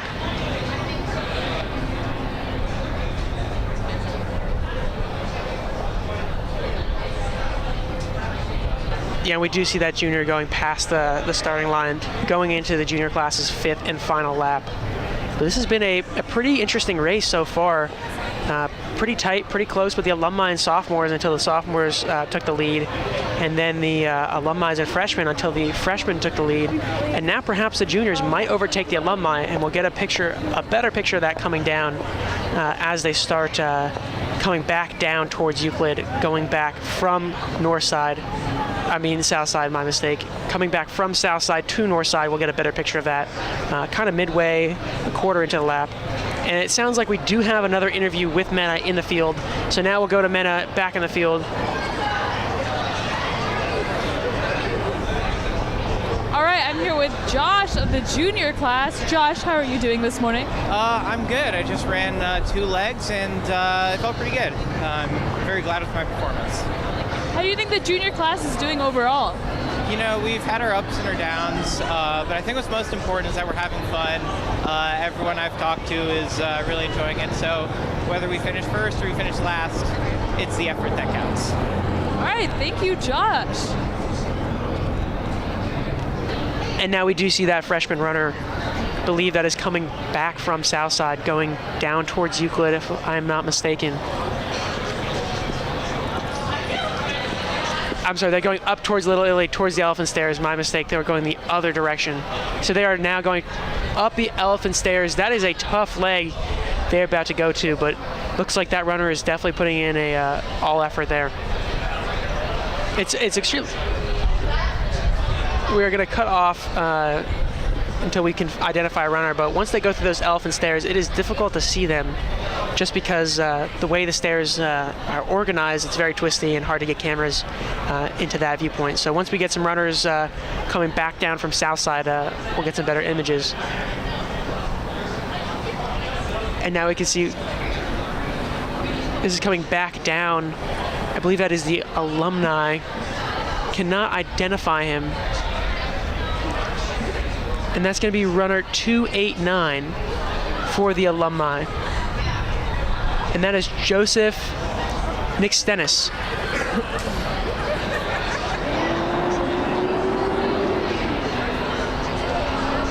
It looks like he's actually heading towards the elephant stairs. It's very hard to identify whether or not that's our third place team. It's hard to identify whether or not they're coming up or down, just because sometimes they run on opposite sides. Really just a runner's choice on that.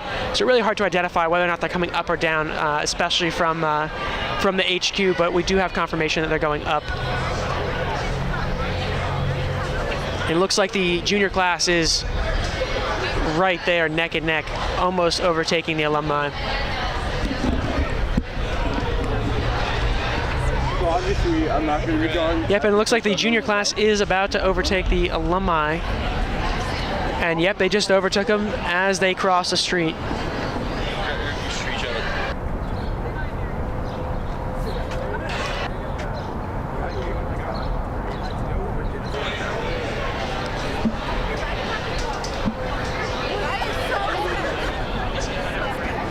These are the grad students right here. They're still on their fourth lap in last place here. Yeah, they are significantly behind. It looks like the leader. Yeah. The leader is about to lap. It looks like the leader is about to lap the grad students. Yeah, we have the second years here. We were talking about this earlier. We were talking about this possibility on the final lap. It looks like this guy is booking it. Runner 54. Yes, he is part of the cross country team. He lived on my floor freshman year. And that is a representative for the sophomore class going through Little Italy. It's Jacob Goldberg. He's a comp sci major. He also says running is fun. I don't get that. I don't get why people are saying running is fun. But Jeremy and I this are is a fun event. Safe at home. And now we can see the seniors are just going up towards KSL. Have they gotten through their fourth lap yet? I believe the seniors are still on their fourth lap right now. They're still on their fourth lap. But we're gonna have an interview right here with Shrija Reddy. She's part of the Springfest committee, and Springfest is today on campus. She's gonna tell us a little bit about the event today. Yeah, just come out. It starts at 3. We'll have a lot of things to do. We have our Ferris wheel, food trucks, and of course B.O.B. and Sean Kingston. So a lot of throwbacks. So when's B.O.B. coming on? 7:30. 7:30 p.m. Okay. Yep. Wow. And it's not even supposed to rain today. Really? So it rains for Hudson's, but not Springfest. Yep. Unfortunate. Are alumni allowed to go to this event as well, or is it K students only? It's K students only. K students only. Yeah. Gotcha. Yeah. But I'm sure if an alumni happen to walk by, they can probably slip in. They can sneak in and catch part of the concert. Yeah, probably. It'll be a lot of fun. We have a lot of booths set up for student activities, and yeah, it should be a good time. Great. Well, thank you so much, Shrija. Yeah, thank you. It looks like we do have the sophomore class still in the lead. Yeah, and so if you're a student here watching, make sure you come out to Springfest, especially for B.O.B. at 7:30, and Sean Kingston, I believe, will follow up on him. B.O.B. is also a member of the Flat Earth Society, probably not well accepted at our studies here at Case Western, but quite an interesting perspective. And we have the senior class. They're finishing up their fourth lap right now, quite far behind, but at least they are ahead of the grad students. And now we're going to be interviewing, I believe, Matt Knickman. Is that correct? Matt Knickman in the Jolly Scholar, the faculty runner for the freshman class, started us off. And how'd you feel about the run? I haven't ran since Hudson Relays last year, so it felt good. Felt real good. Good to be on the route again. Really? Good route. Nice challenge to it. Yeah, I see you've run multiple years. This is not your first time running. How many years have you run it? 2. This is your second time? Yep. Big deuces going up. Gotcha. Running it again, yeah. Yeah, how'd you feel after that last lap? Was it out of breath? A little cold. I was really excited to get to some of the food and refreshments that this wonderful group has provided. Yeah, and the Jolly Scholar. People like myself. Yes, very much so. Yeah. Helping set up for Springfest and enjoying just beautiful Cleveland weather. Yeah, absolutely. Yep. All right, thank you so much, and thank you for being a part of Hudson Relays. Thank you. And there we just saw the second-year runner, the leader right now, coming down Adelbert on their last lap. They will pass it off to their other runner in front of Severance Hall, where Adelbert and Euclid meet. and they will begin to once again cross that or go by the Cleveland Museum of Art there, go in front of PBL, and they will go by the football fields, cut back across, come through the Mather Quad, and that will be their last leg where they go to the finishing line. And we did just see Michael Klein give a handoff. Michael Klein was running for the sophomore class. He's from Grand Rapids, Michigan, an electrical engineer. He's really excited about running for Hudson Relays because it's a great way to represent his class. And Michael, we thank you very much for representing us, and we're glad to see us in the lead this time. And think about moving to Columbus. Go Bucks. Looks like we're going to try to get some shots of the lead runners coming through by the Cleveland Museum of Art.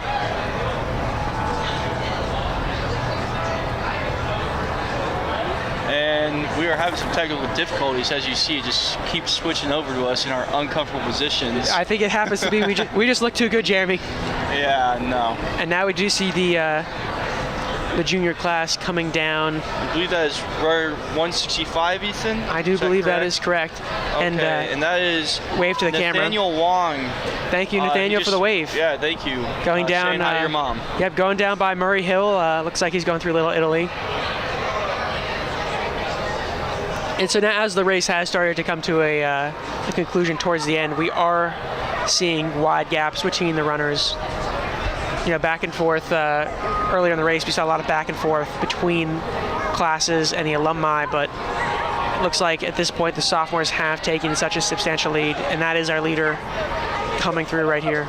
Yeah, you can't tell it's a second-year student, but she is part of the sophomores. She just has her jacket covering that red. And now here comes an alumni coming back towards Murray Hill, towards Little Italy. And the alumni really did have a great start, but the most challenging part for the alumni is a relay race. So they do need 42 very strong runners at least. And so getting that number of alumni out, active on a Saturday morning is very challenging. Yeah, but really a great effort from them today. Great effort. Got a lot of good runners coming to the event today. And that is, I believe, Sophia Hall running for the freshman class, runner number 30. Personal friend of mine. I've gotten to know her very well. She's a really great person, great friend, and really terrific runner, cross-country runner. And now we just saw another handoff. I believe that was the grad students. Yeah. And it looks like they're curving around Euclid onto, I believe, what street is that by Museum of Art? Which street? Oh, I believe that is Bellflower she's going down. Yes, that is correct. Yeah, just check the map on that. And there's our leader running right by PBL. And she's about to pass it off on this corner of Bellflower and Ford.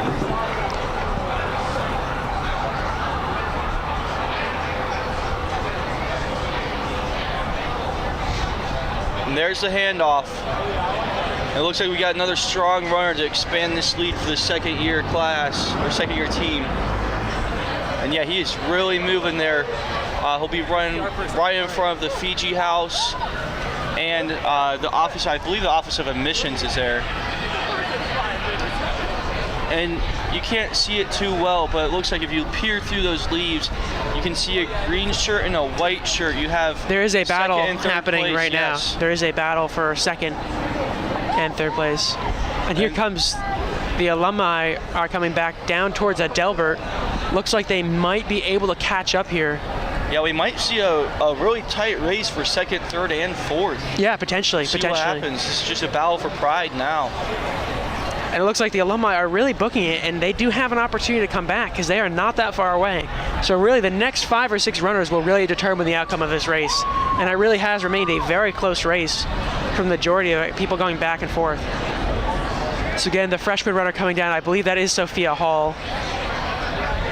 And she is a freshman. I believe she lives in the dorm Taplin, also referenced as the Tap House. The Tap House. And you see these juniors are just about to pass here right before the handoff. Yeah, the juniors are overtaking him. But Sophia did have a great run. I believe the junior. Kept going. He did keep on going. I guess they don't have another person for the leg.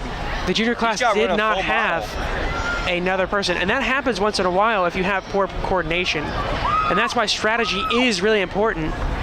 Yeah, because for now the this guy class. has to run the whole second leg. He's running a full mile now instead of just a half mile. And when a runner runs half a mile, you are not expecting to run a full mile. You're expecting to run half a mile, and especially for these track runners, they pace themselves extremely well. Yeah, and he must have been planning to finish hard there, but then he saw that there was no runner to take over for him, so he just had to really keep going. He's going to push it while he's running by Cleveland Museum of Art. And here you see the Alumni runner coming down Adelbert onto Euclid. I don't think they'll be challenging for second or third with the freshmen or juniors. Well, honestly, though, you never know, because at some point, the junior runner who is now entering almost a full mile of run could gas out, and that becomes dangerous for the junior class if he's not able to continue the race. You are right there. I mean, there's still about half a lap to go, and a lot can happen. I mean, there's 2.5 miles of stretch. Yeah. But it does look like the Alumni is not going to be able to catch them just yet. And yeah, that junior's still running strong. He's kept his pace going. That is a very impressive run. Yeah, and we you are see the very freshman impressed. is about a few feet behind him. Pretty much drafting off him right now. He might be able to pass him. So not only was that junior able to run half a mile, but he was able to keep the pace and continue on for a mile. Yeah, this and really, that is really an impressive run by him. Very right impressive run. And it looks like he's going to hit well under a 6-minute mile without a question. Which is more than I can do, that's for sure. Oh yeah, we know.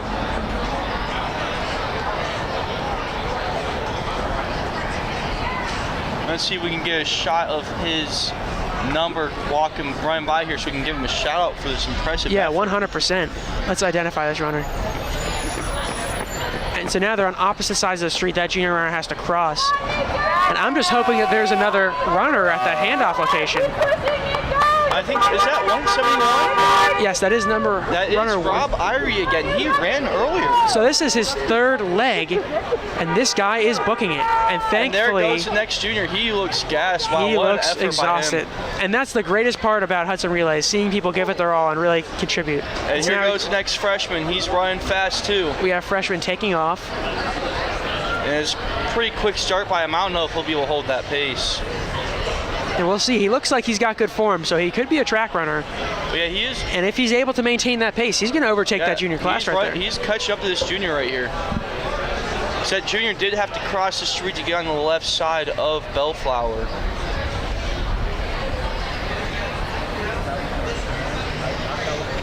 I think, who are we going to see here? Maybe a senior runner, or no? Looks like the grad students. Yeah, the grad students. And they are still on lap 4. And they will really complete this. They are definitely struggling, that is for sure, Jeremy. But they are on lap 4. Oh, she's just walking now, too.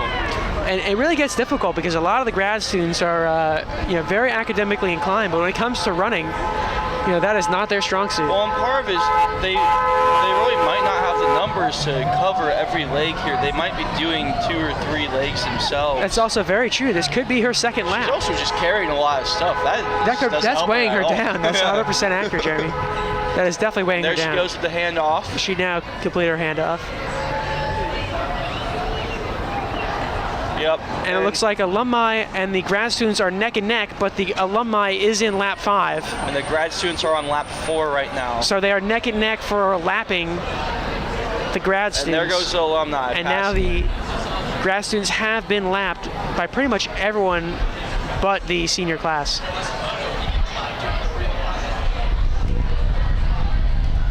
It has definitely been a while since we have seen the senior class. Yeah, we haven't seen the seniors in a while. In quite a while. They're kind of in an awkward spot compared to everybody else. They're kind of in between.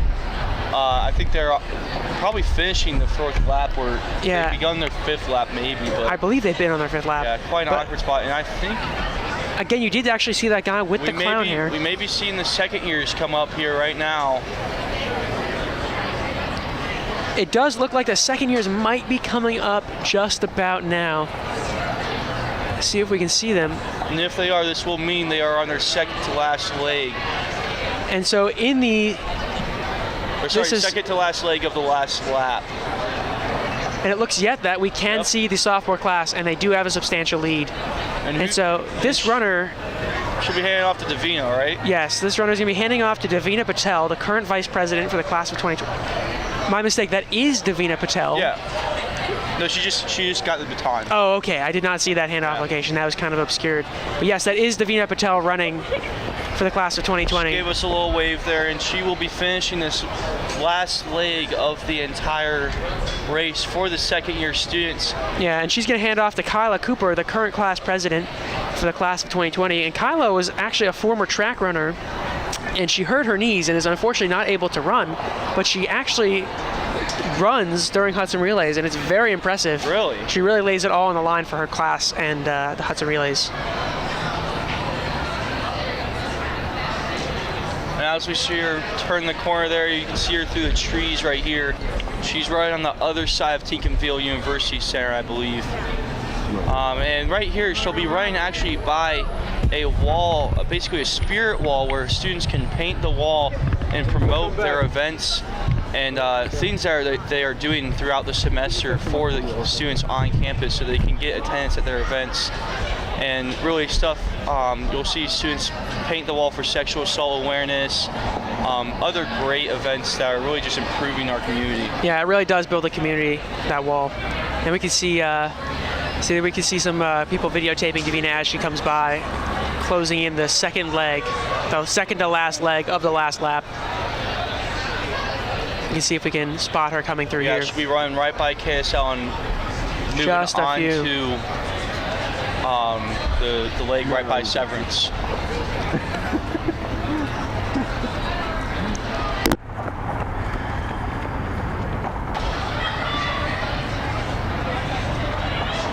And any second now, there she is. There comes Davina Patel, about to cross Euclid coming up. But we do have a substantial lead on the other classes. The sophomore class is ahead substantially. And we got some chants in the Jolly yelling, "Let's go seniors," although they are quite far unfortunately behind. we have not seen the seniors in quite a while. Looks like they might have even dropped out of the race. I think those are the mimosas talking, Ethan. Maybe. But it's interesting, I'd never seen a class fall this behind. And I think it has to do with some coordination issues. Perhaps the seniors had some poor coordination, and unfortunately some runners had to run once, twice, or even three times. Because the seniors, I know, they're really on top of their And they have the experience because they've been running this for 4 years in a row. So and now we can see Davina Patel is finishing her run at the binary walkway. And last year around this time, we had a full group of about 20 students run with her to finish off the race. But looks like that group has not showed up this year. No. And she'll be handing off to Kyla right here? Kyla Cooper, that is correct. We got another shot coming in, and she looks ready to pass that baton off. Yeah. I think we're going to see the first years. Yep, the first. Here we go. Here's a battle between the junior class and the freshman. And that freshman has run earlier. It looks like he's doing another leg because we saw those shorts. We remember those. Yeah, and then there goes Kyla Cooper, the sophomore class president, finishing the last lap of the Hudson Relays. And she is most likely going to finish up and solidify. Yeah, it looks the like she's going to class. seal the deal here and take first place while this battle is going on between the first years and the third years. The finish line is by Adelbert. So the class presidents for each class will run around the quad and finish back up at the start line. So they kind of do a circle there, and you can see Kyla took off, but now we're seeing it appears to be the freshmen and the juniors neck and neck. Yeah, but the first year student's falling a little bit behind this junior who's got. And this junior, it appears that's 171. This guy has run at least 4 legs from what we have seen. He has run at least 4, 2 consecutive. He's still going fast. He's still going fast. And he still has quite a pace.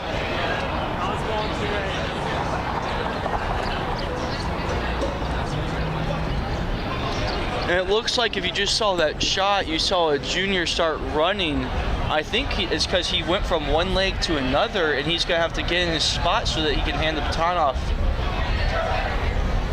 I'm just hoping there's another runner to take it from him because he looks absolutely exhausted, and this is his second mile.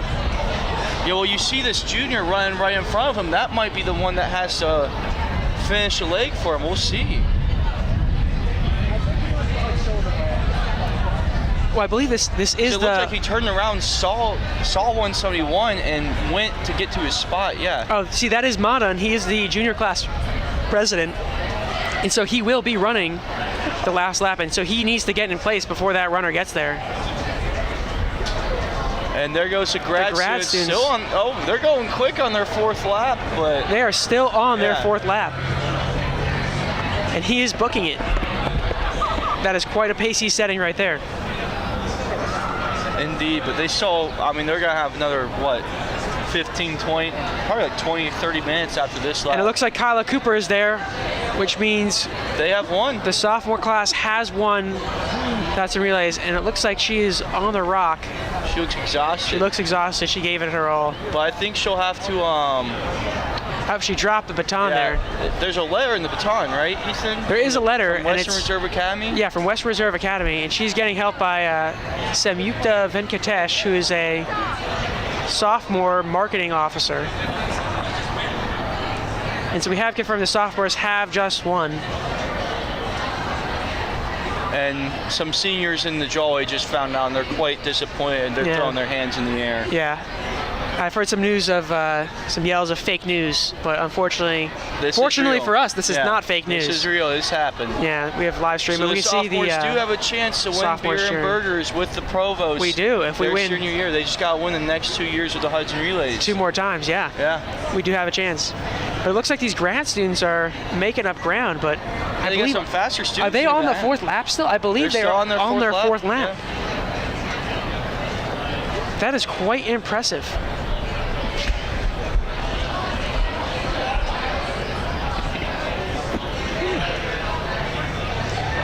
But, we're just glad everyone was able to come out and, and run, and it's really just important for everyone just to finish up their finish up the laps. Great efforts from all of the teams, especially the juniors. I mean, you saw some teammates from there just go multiple legs.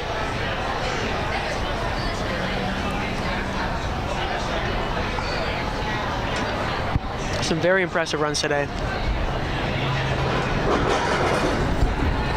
Now we can see there's people are starting to group together at the finish line as we see this event start to wrap up and the final runners close in. And we can see the alumni finishing up. And this is their last lap. And they had a very, very impressive run. Very impressive for the alumni, coming in very strong.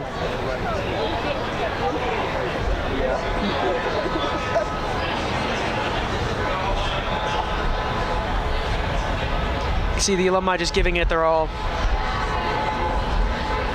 Really encouraging to see people come back to the university and take part in this very old and very important tradition.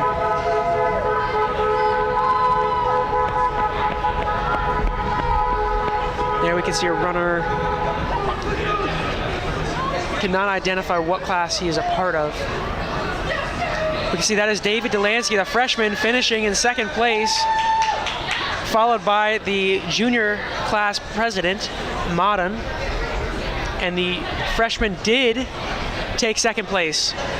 So now we do have confirmation. It was the sophomores, followed by the freshmen, and we just got confirmation they tied in an active sportsmanship. So I did just get confirmation that they did tie their times on purpose. And that was a tremendous act of sportsmanship. And there we can see Vice President and President Snyder getting ready to congratulate the winners and really all the teams.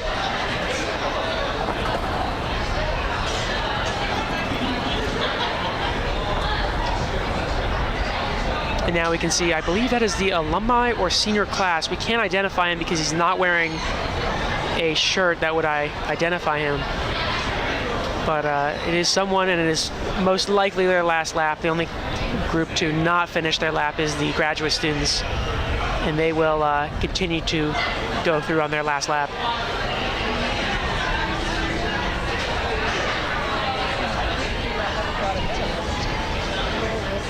I think in a few minutes we're going to get some interviews at the finish line with some of the class presidents and vice presidents who ran those last legs. And so stay posted for some interviews and closing remarks coming up soon. as we start to close out the 108th Annual Hudson Relays.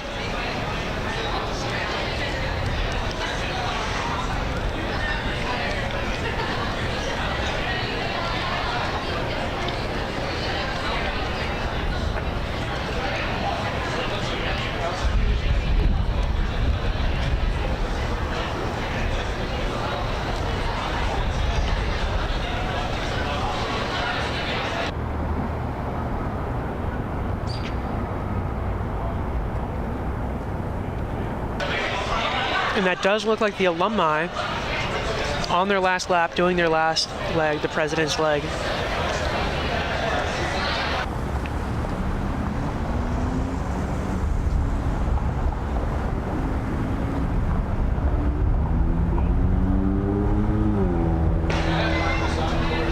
And there are the sophomores taking their team picture right now, celebrating that victory with Barbara Snyder, the president of Case Western Reserve University. We can see all smiles out in that field. Yep. Truly a tremendous effort by the whole team. And obviously that's not the full team there. Some of the sophomores are actually here at Jolly Scholar right now. Some of them may have gone home, get some sleep after that run, or maybe study for some final exams. Yeah.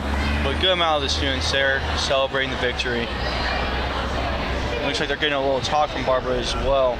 Yeah, it looks like President Snyder is giving a rallying congratulations speech. Hey, David, you think we can get an interview? I know with Barbara or Kyla on the field. And it looks like the majority of the teams are wrapping up. The grad students still have one more lap to go. And that's a complete lap, not just a leg. They have a complete lap to finish up, and that could take 20 or 30 minutes.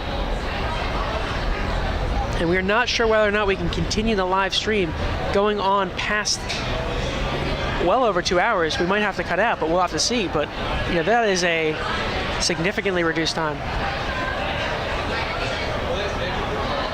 Looks like we see the golf carts. And there's the alumni. Yeah, here comes the finish line for the alumni. And the alumni had quite the run this year. Very, very impressive. Yeah, good very ball competitive. coming right here. There we go. Coming through.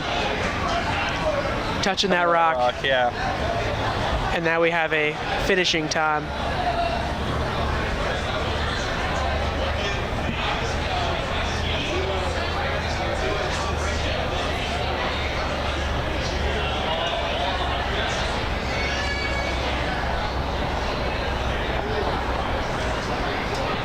And there you see all 4 teams, but or all 5 teams, I believe, but the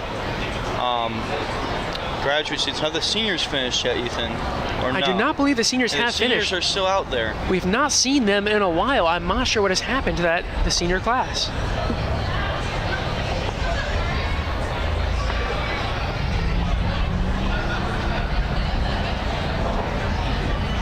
And maybe we'll see them coming up here in a little bit because they weren't that far behind. They weren't as far behind as the graduate Not as we thought, yes, but we haven't seen them in quite a while.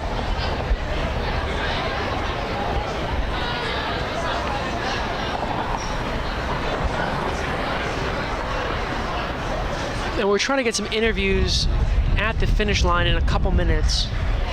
Please stand by for those, but you know, as you can clearly see, some people kind of walking away after they finish their laps, clearly exhausted.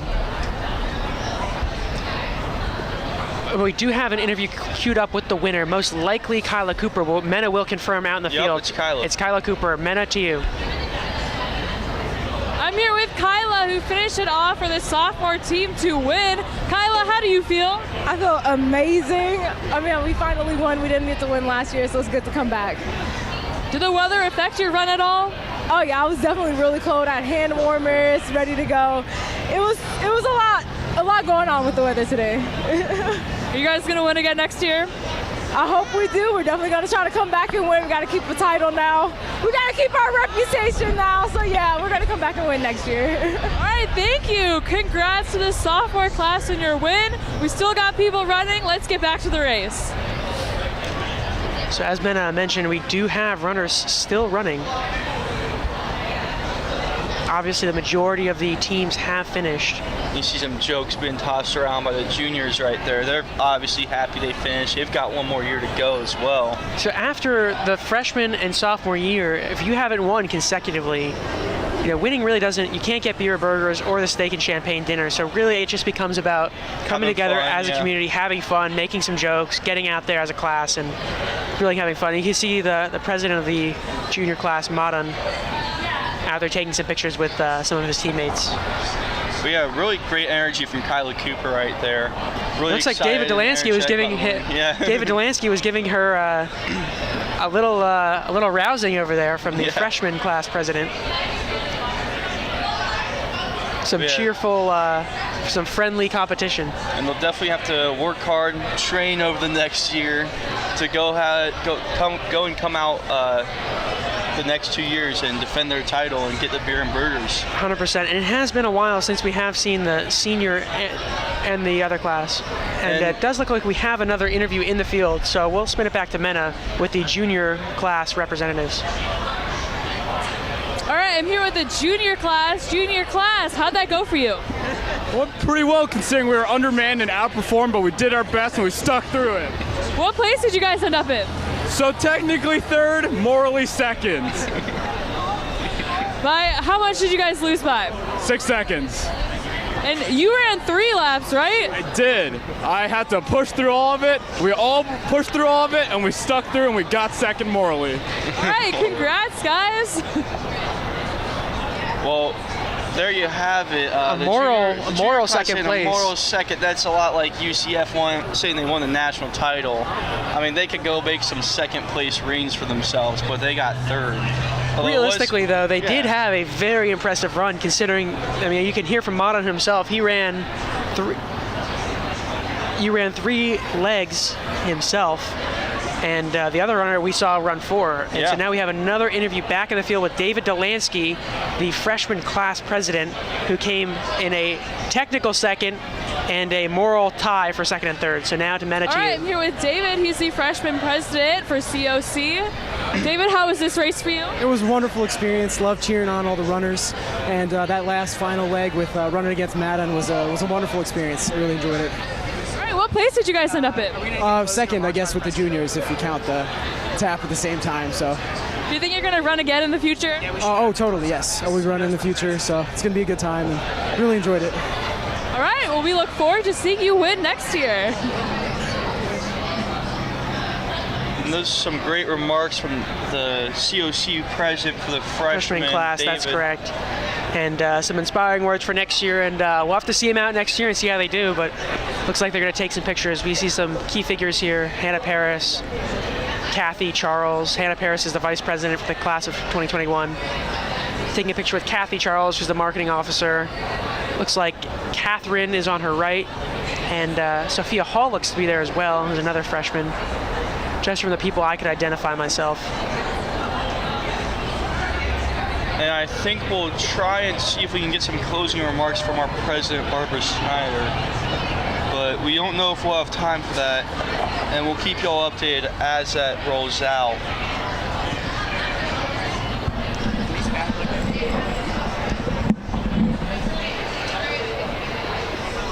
I think for now, just sit back and enjoy these final scenes, final moments as these last classes finish their runs.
right, so we have confirmed we will be waiting for Barbara Snyder. Okay. From what I'm hearing, we will be waiting for the senior class to finish. Then we'll have Barbara Snyder make her closing remarks. The senior class should be finishing up within the next few minutes as well.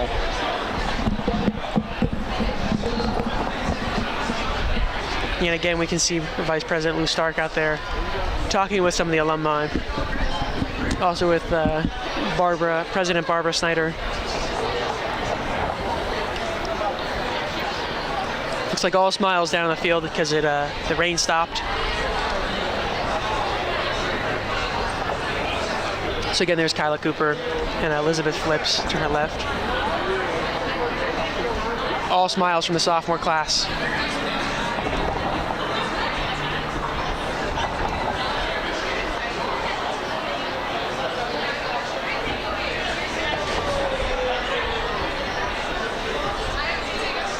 Now we can see the last runner, the graduate student runner coming down, runner 223. See if we can identify him here. But they probably have 10 minutes to go at the minimum. They are trying to finish off strong, but they are substantially behind. And yeah, we could not identify any of the graduate students.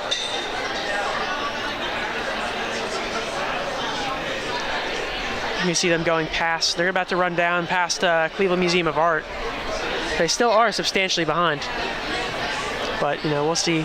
We might end up having to make closing remarks early just based on, from what I'm hearing on the ground. The issue is closing off certain sections of the street, I believe. Might force them to have to start closing remarks early, but I'm not confident in that.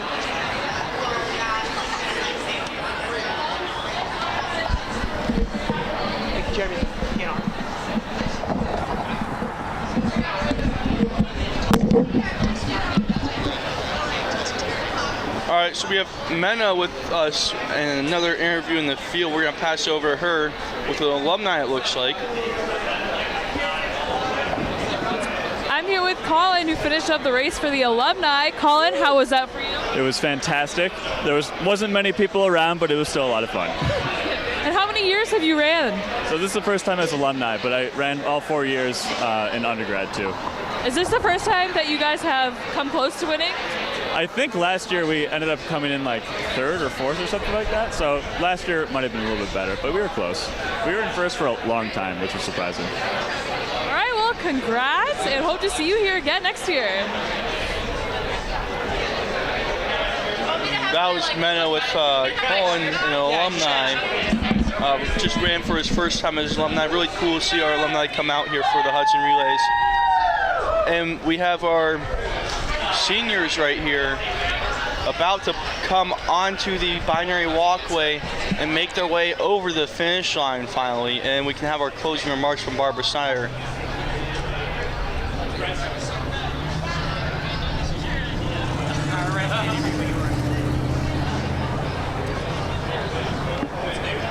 And now we're going to toss to the field with an interview with President Barbara Snyder.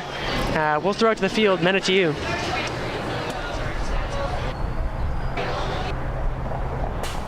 All right, I'm here with President Snyder now. President Snyder, how are you feeling today? Oh, I'm feeling great. What a great day to have the Hudson Relays, and our students who've suffered today will be bonded together with this memory forever.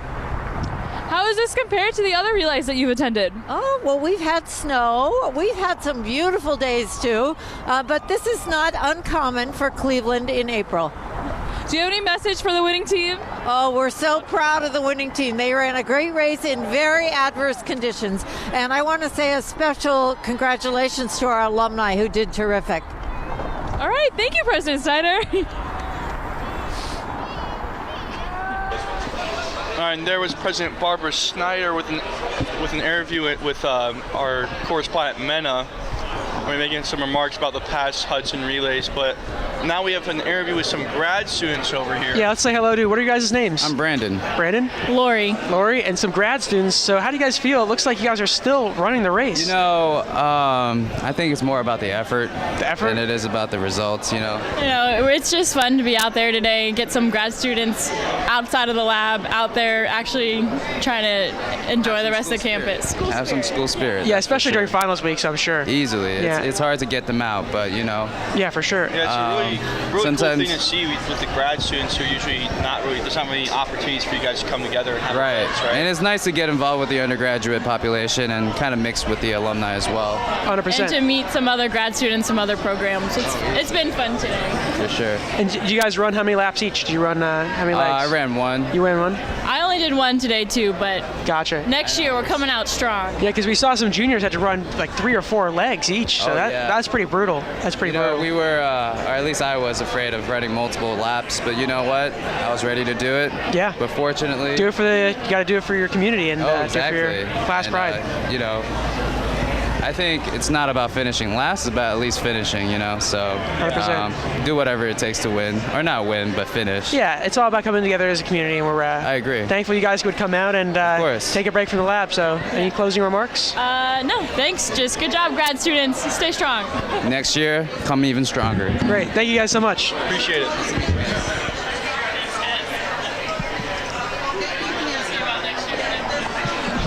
And there we had some remarks from our grad students, really great students here, great population at Case Western Reserve University. And I think we're going to be queuing up another interview here at the Jolly in a little bit. As our seniors, it looks like, are finishing the race. Ethan, can you confirm, is that the senior president yes, finishing the race right now? That is the senior class president finishing the race right now, Steve Ron, finishing it for the senior class, hitting the rock.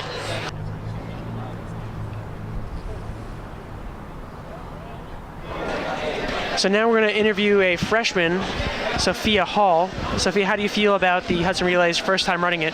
I feel pretty good. It was pretty fun. Yeah? Yeah. Do you have anything to say to your family back at home? Hi, Mom. Hi, Dad. Yeah?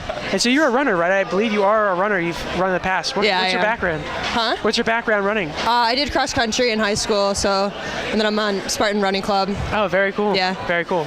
And I see you have a friend. Is that Catherine? Catherine, you want to come over here? Catherine. You want to come over here? So another runner, Hudson Relays. Why don't you have a seat? So we have another runner for the freshman team. How do you feel about your run? I feel pretty good. It was really fun. Yeah? And this is your first time doing Hudson, so what do you think overall? Do you think it was a good program? Do you really enjoy it? Yeah, I really enjoyed it. It was a really fun class experience. All right, looks like we're going to have to toss the closing remarks by President Snyder, so out into the field. A great win today in tough conditions. Sorry, we were cut short. You guys President are Snyder. dynamite. Congratulations. So the world can hear your time. The class of 2020 finished today in 2 hours, 4 minutes, 10 seconds. The class of 2021 finished in 2 hours, 7 minutes, and 10 seconds. Followed very closely by the class of 2019, 2 hours, 7 minutes, and 16 seconds. Let's hear it all for the alumni team, who finished in 2 hours, 11 minutes, and 7 seconds. And finally, the class of 2018, they're getting ready to graduate, what can I say? They finished in 2 hours, 25 minutes, and 22 seconds. Now, you might notice we are missing a team. TBD is the time of the grad and professional students. So we'll wait and see when they come in. All right, I want to ask Kyla Cooper to come up here and say a few words on behalf of the class.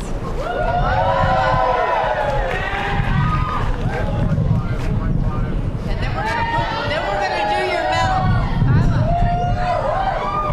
All right, so I obviously don't have a speech prepared, but I just wanted to say thank you guys, 2020, for coming out, ready to run. You guys know what we did last year. We wanted to come back and do better, so I'm happy that you guys all signed up and was eager to run and make sure that we won today, even in these harsh conditions. Thank you for the class officers, so Ethan Glickstein, Samyukta Venkatesh, Elizabeth Phipps, and Davina Patel. They helped out a lot on this day in making sure that we can make this as successful as possible. So thank you all. Thank you, Kyla. Kyla and I are going to go right over here, and if somebody has the medals. Do we have the medals? Oh, yeah. Okay. We're going to put the medals on, so you guys line up, and we will do the medals right now.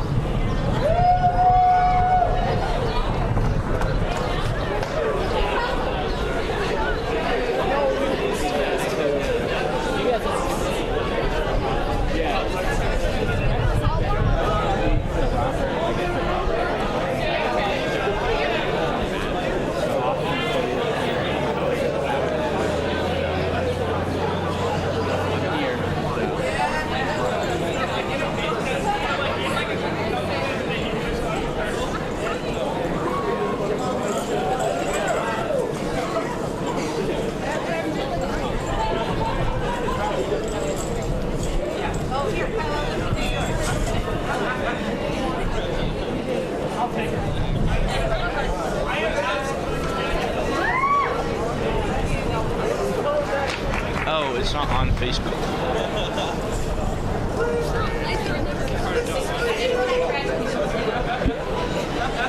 So now we see the president of the sophomore class, Kyla Cooper, giving out the medals with President Barbara Snyder.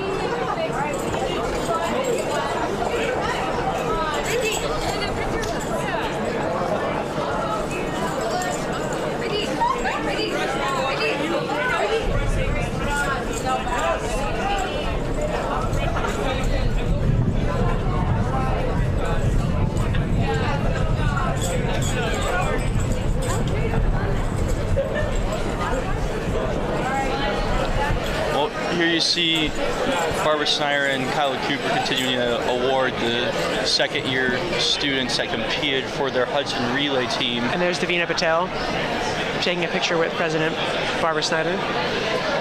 Well, that's something you can put on the gram too, Ethan. Oh yeah. So I remember some of these runners, you very familiar faces you can see, and these two runners right here, they were very fast and they put together a very strong time.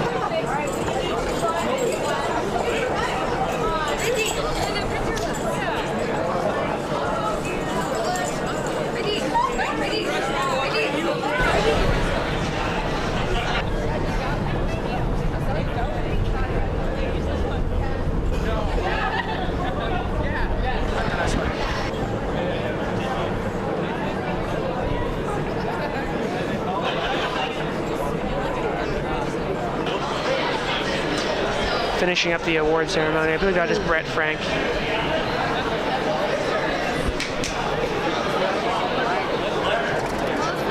And that is Elizabeth Phipps. She's the sophomore class secretary. And Samyukta Venkatesh, the sophomore marketing officer. All the class officers will be selfie in too. Returning next year. We did see a Moog take a selfie with President Snyder. And all the class officers for the sophomore class will be returning next year, so we will have a strong cohort moving into next year. Looks like we are starting to wrap up, and so we want to thank everyone for watching the annual Hudson Relays. It was a great time, 108th annual Hudson Relays. We're closing out now, and would like to thank you guys for all watching. I'm Jeremy Carr. And I'm Ethan Glickstein. Signing off.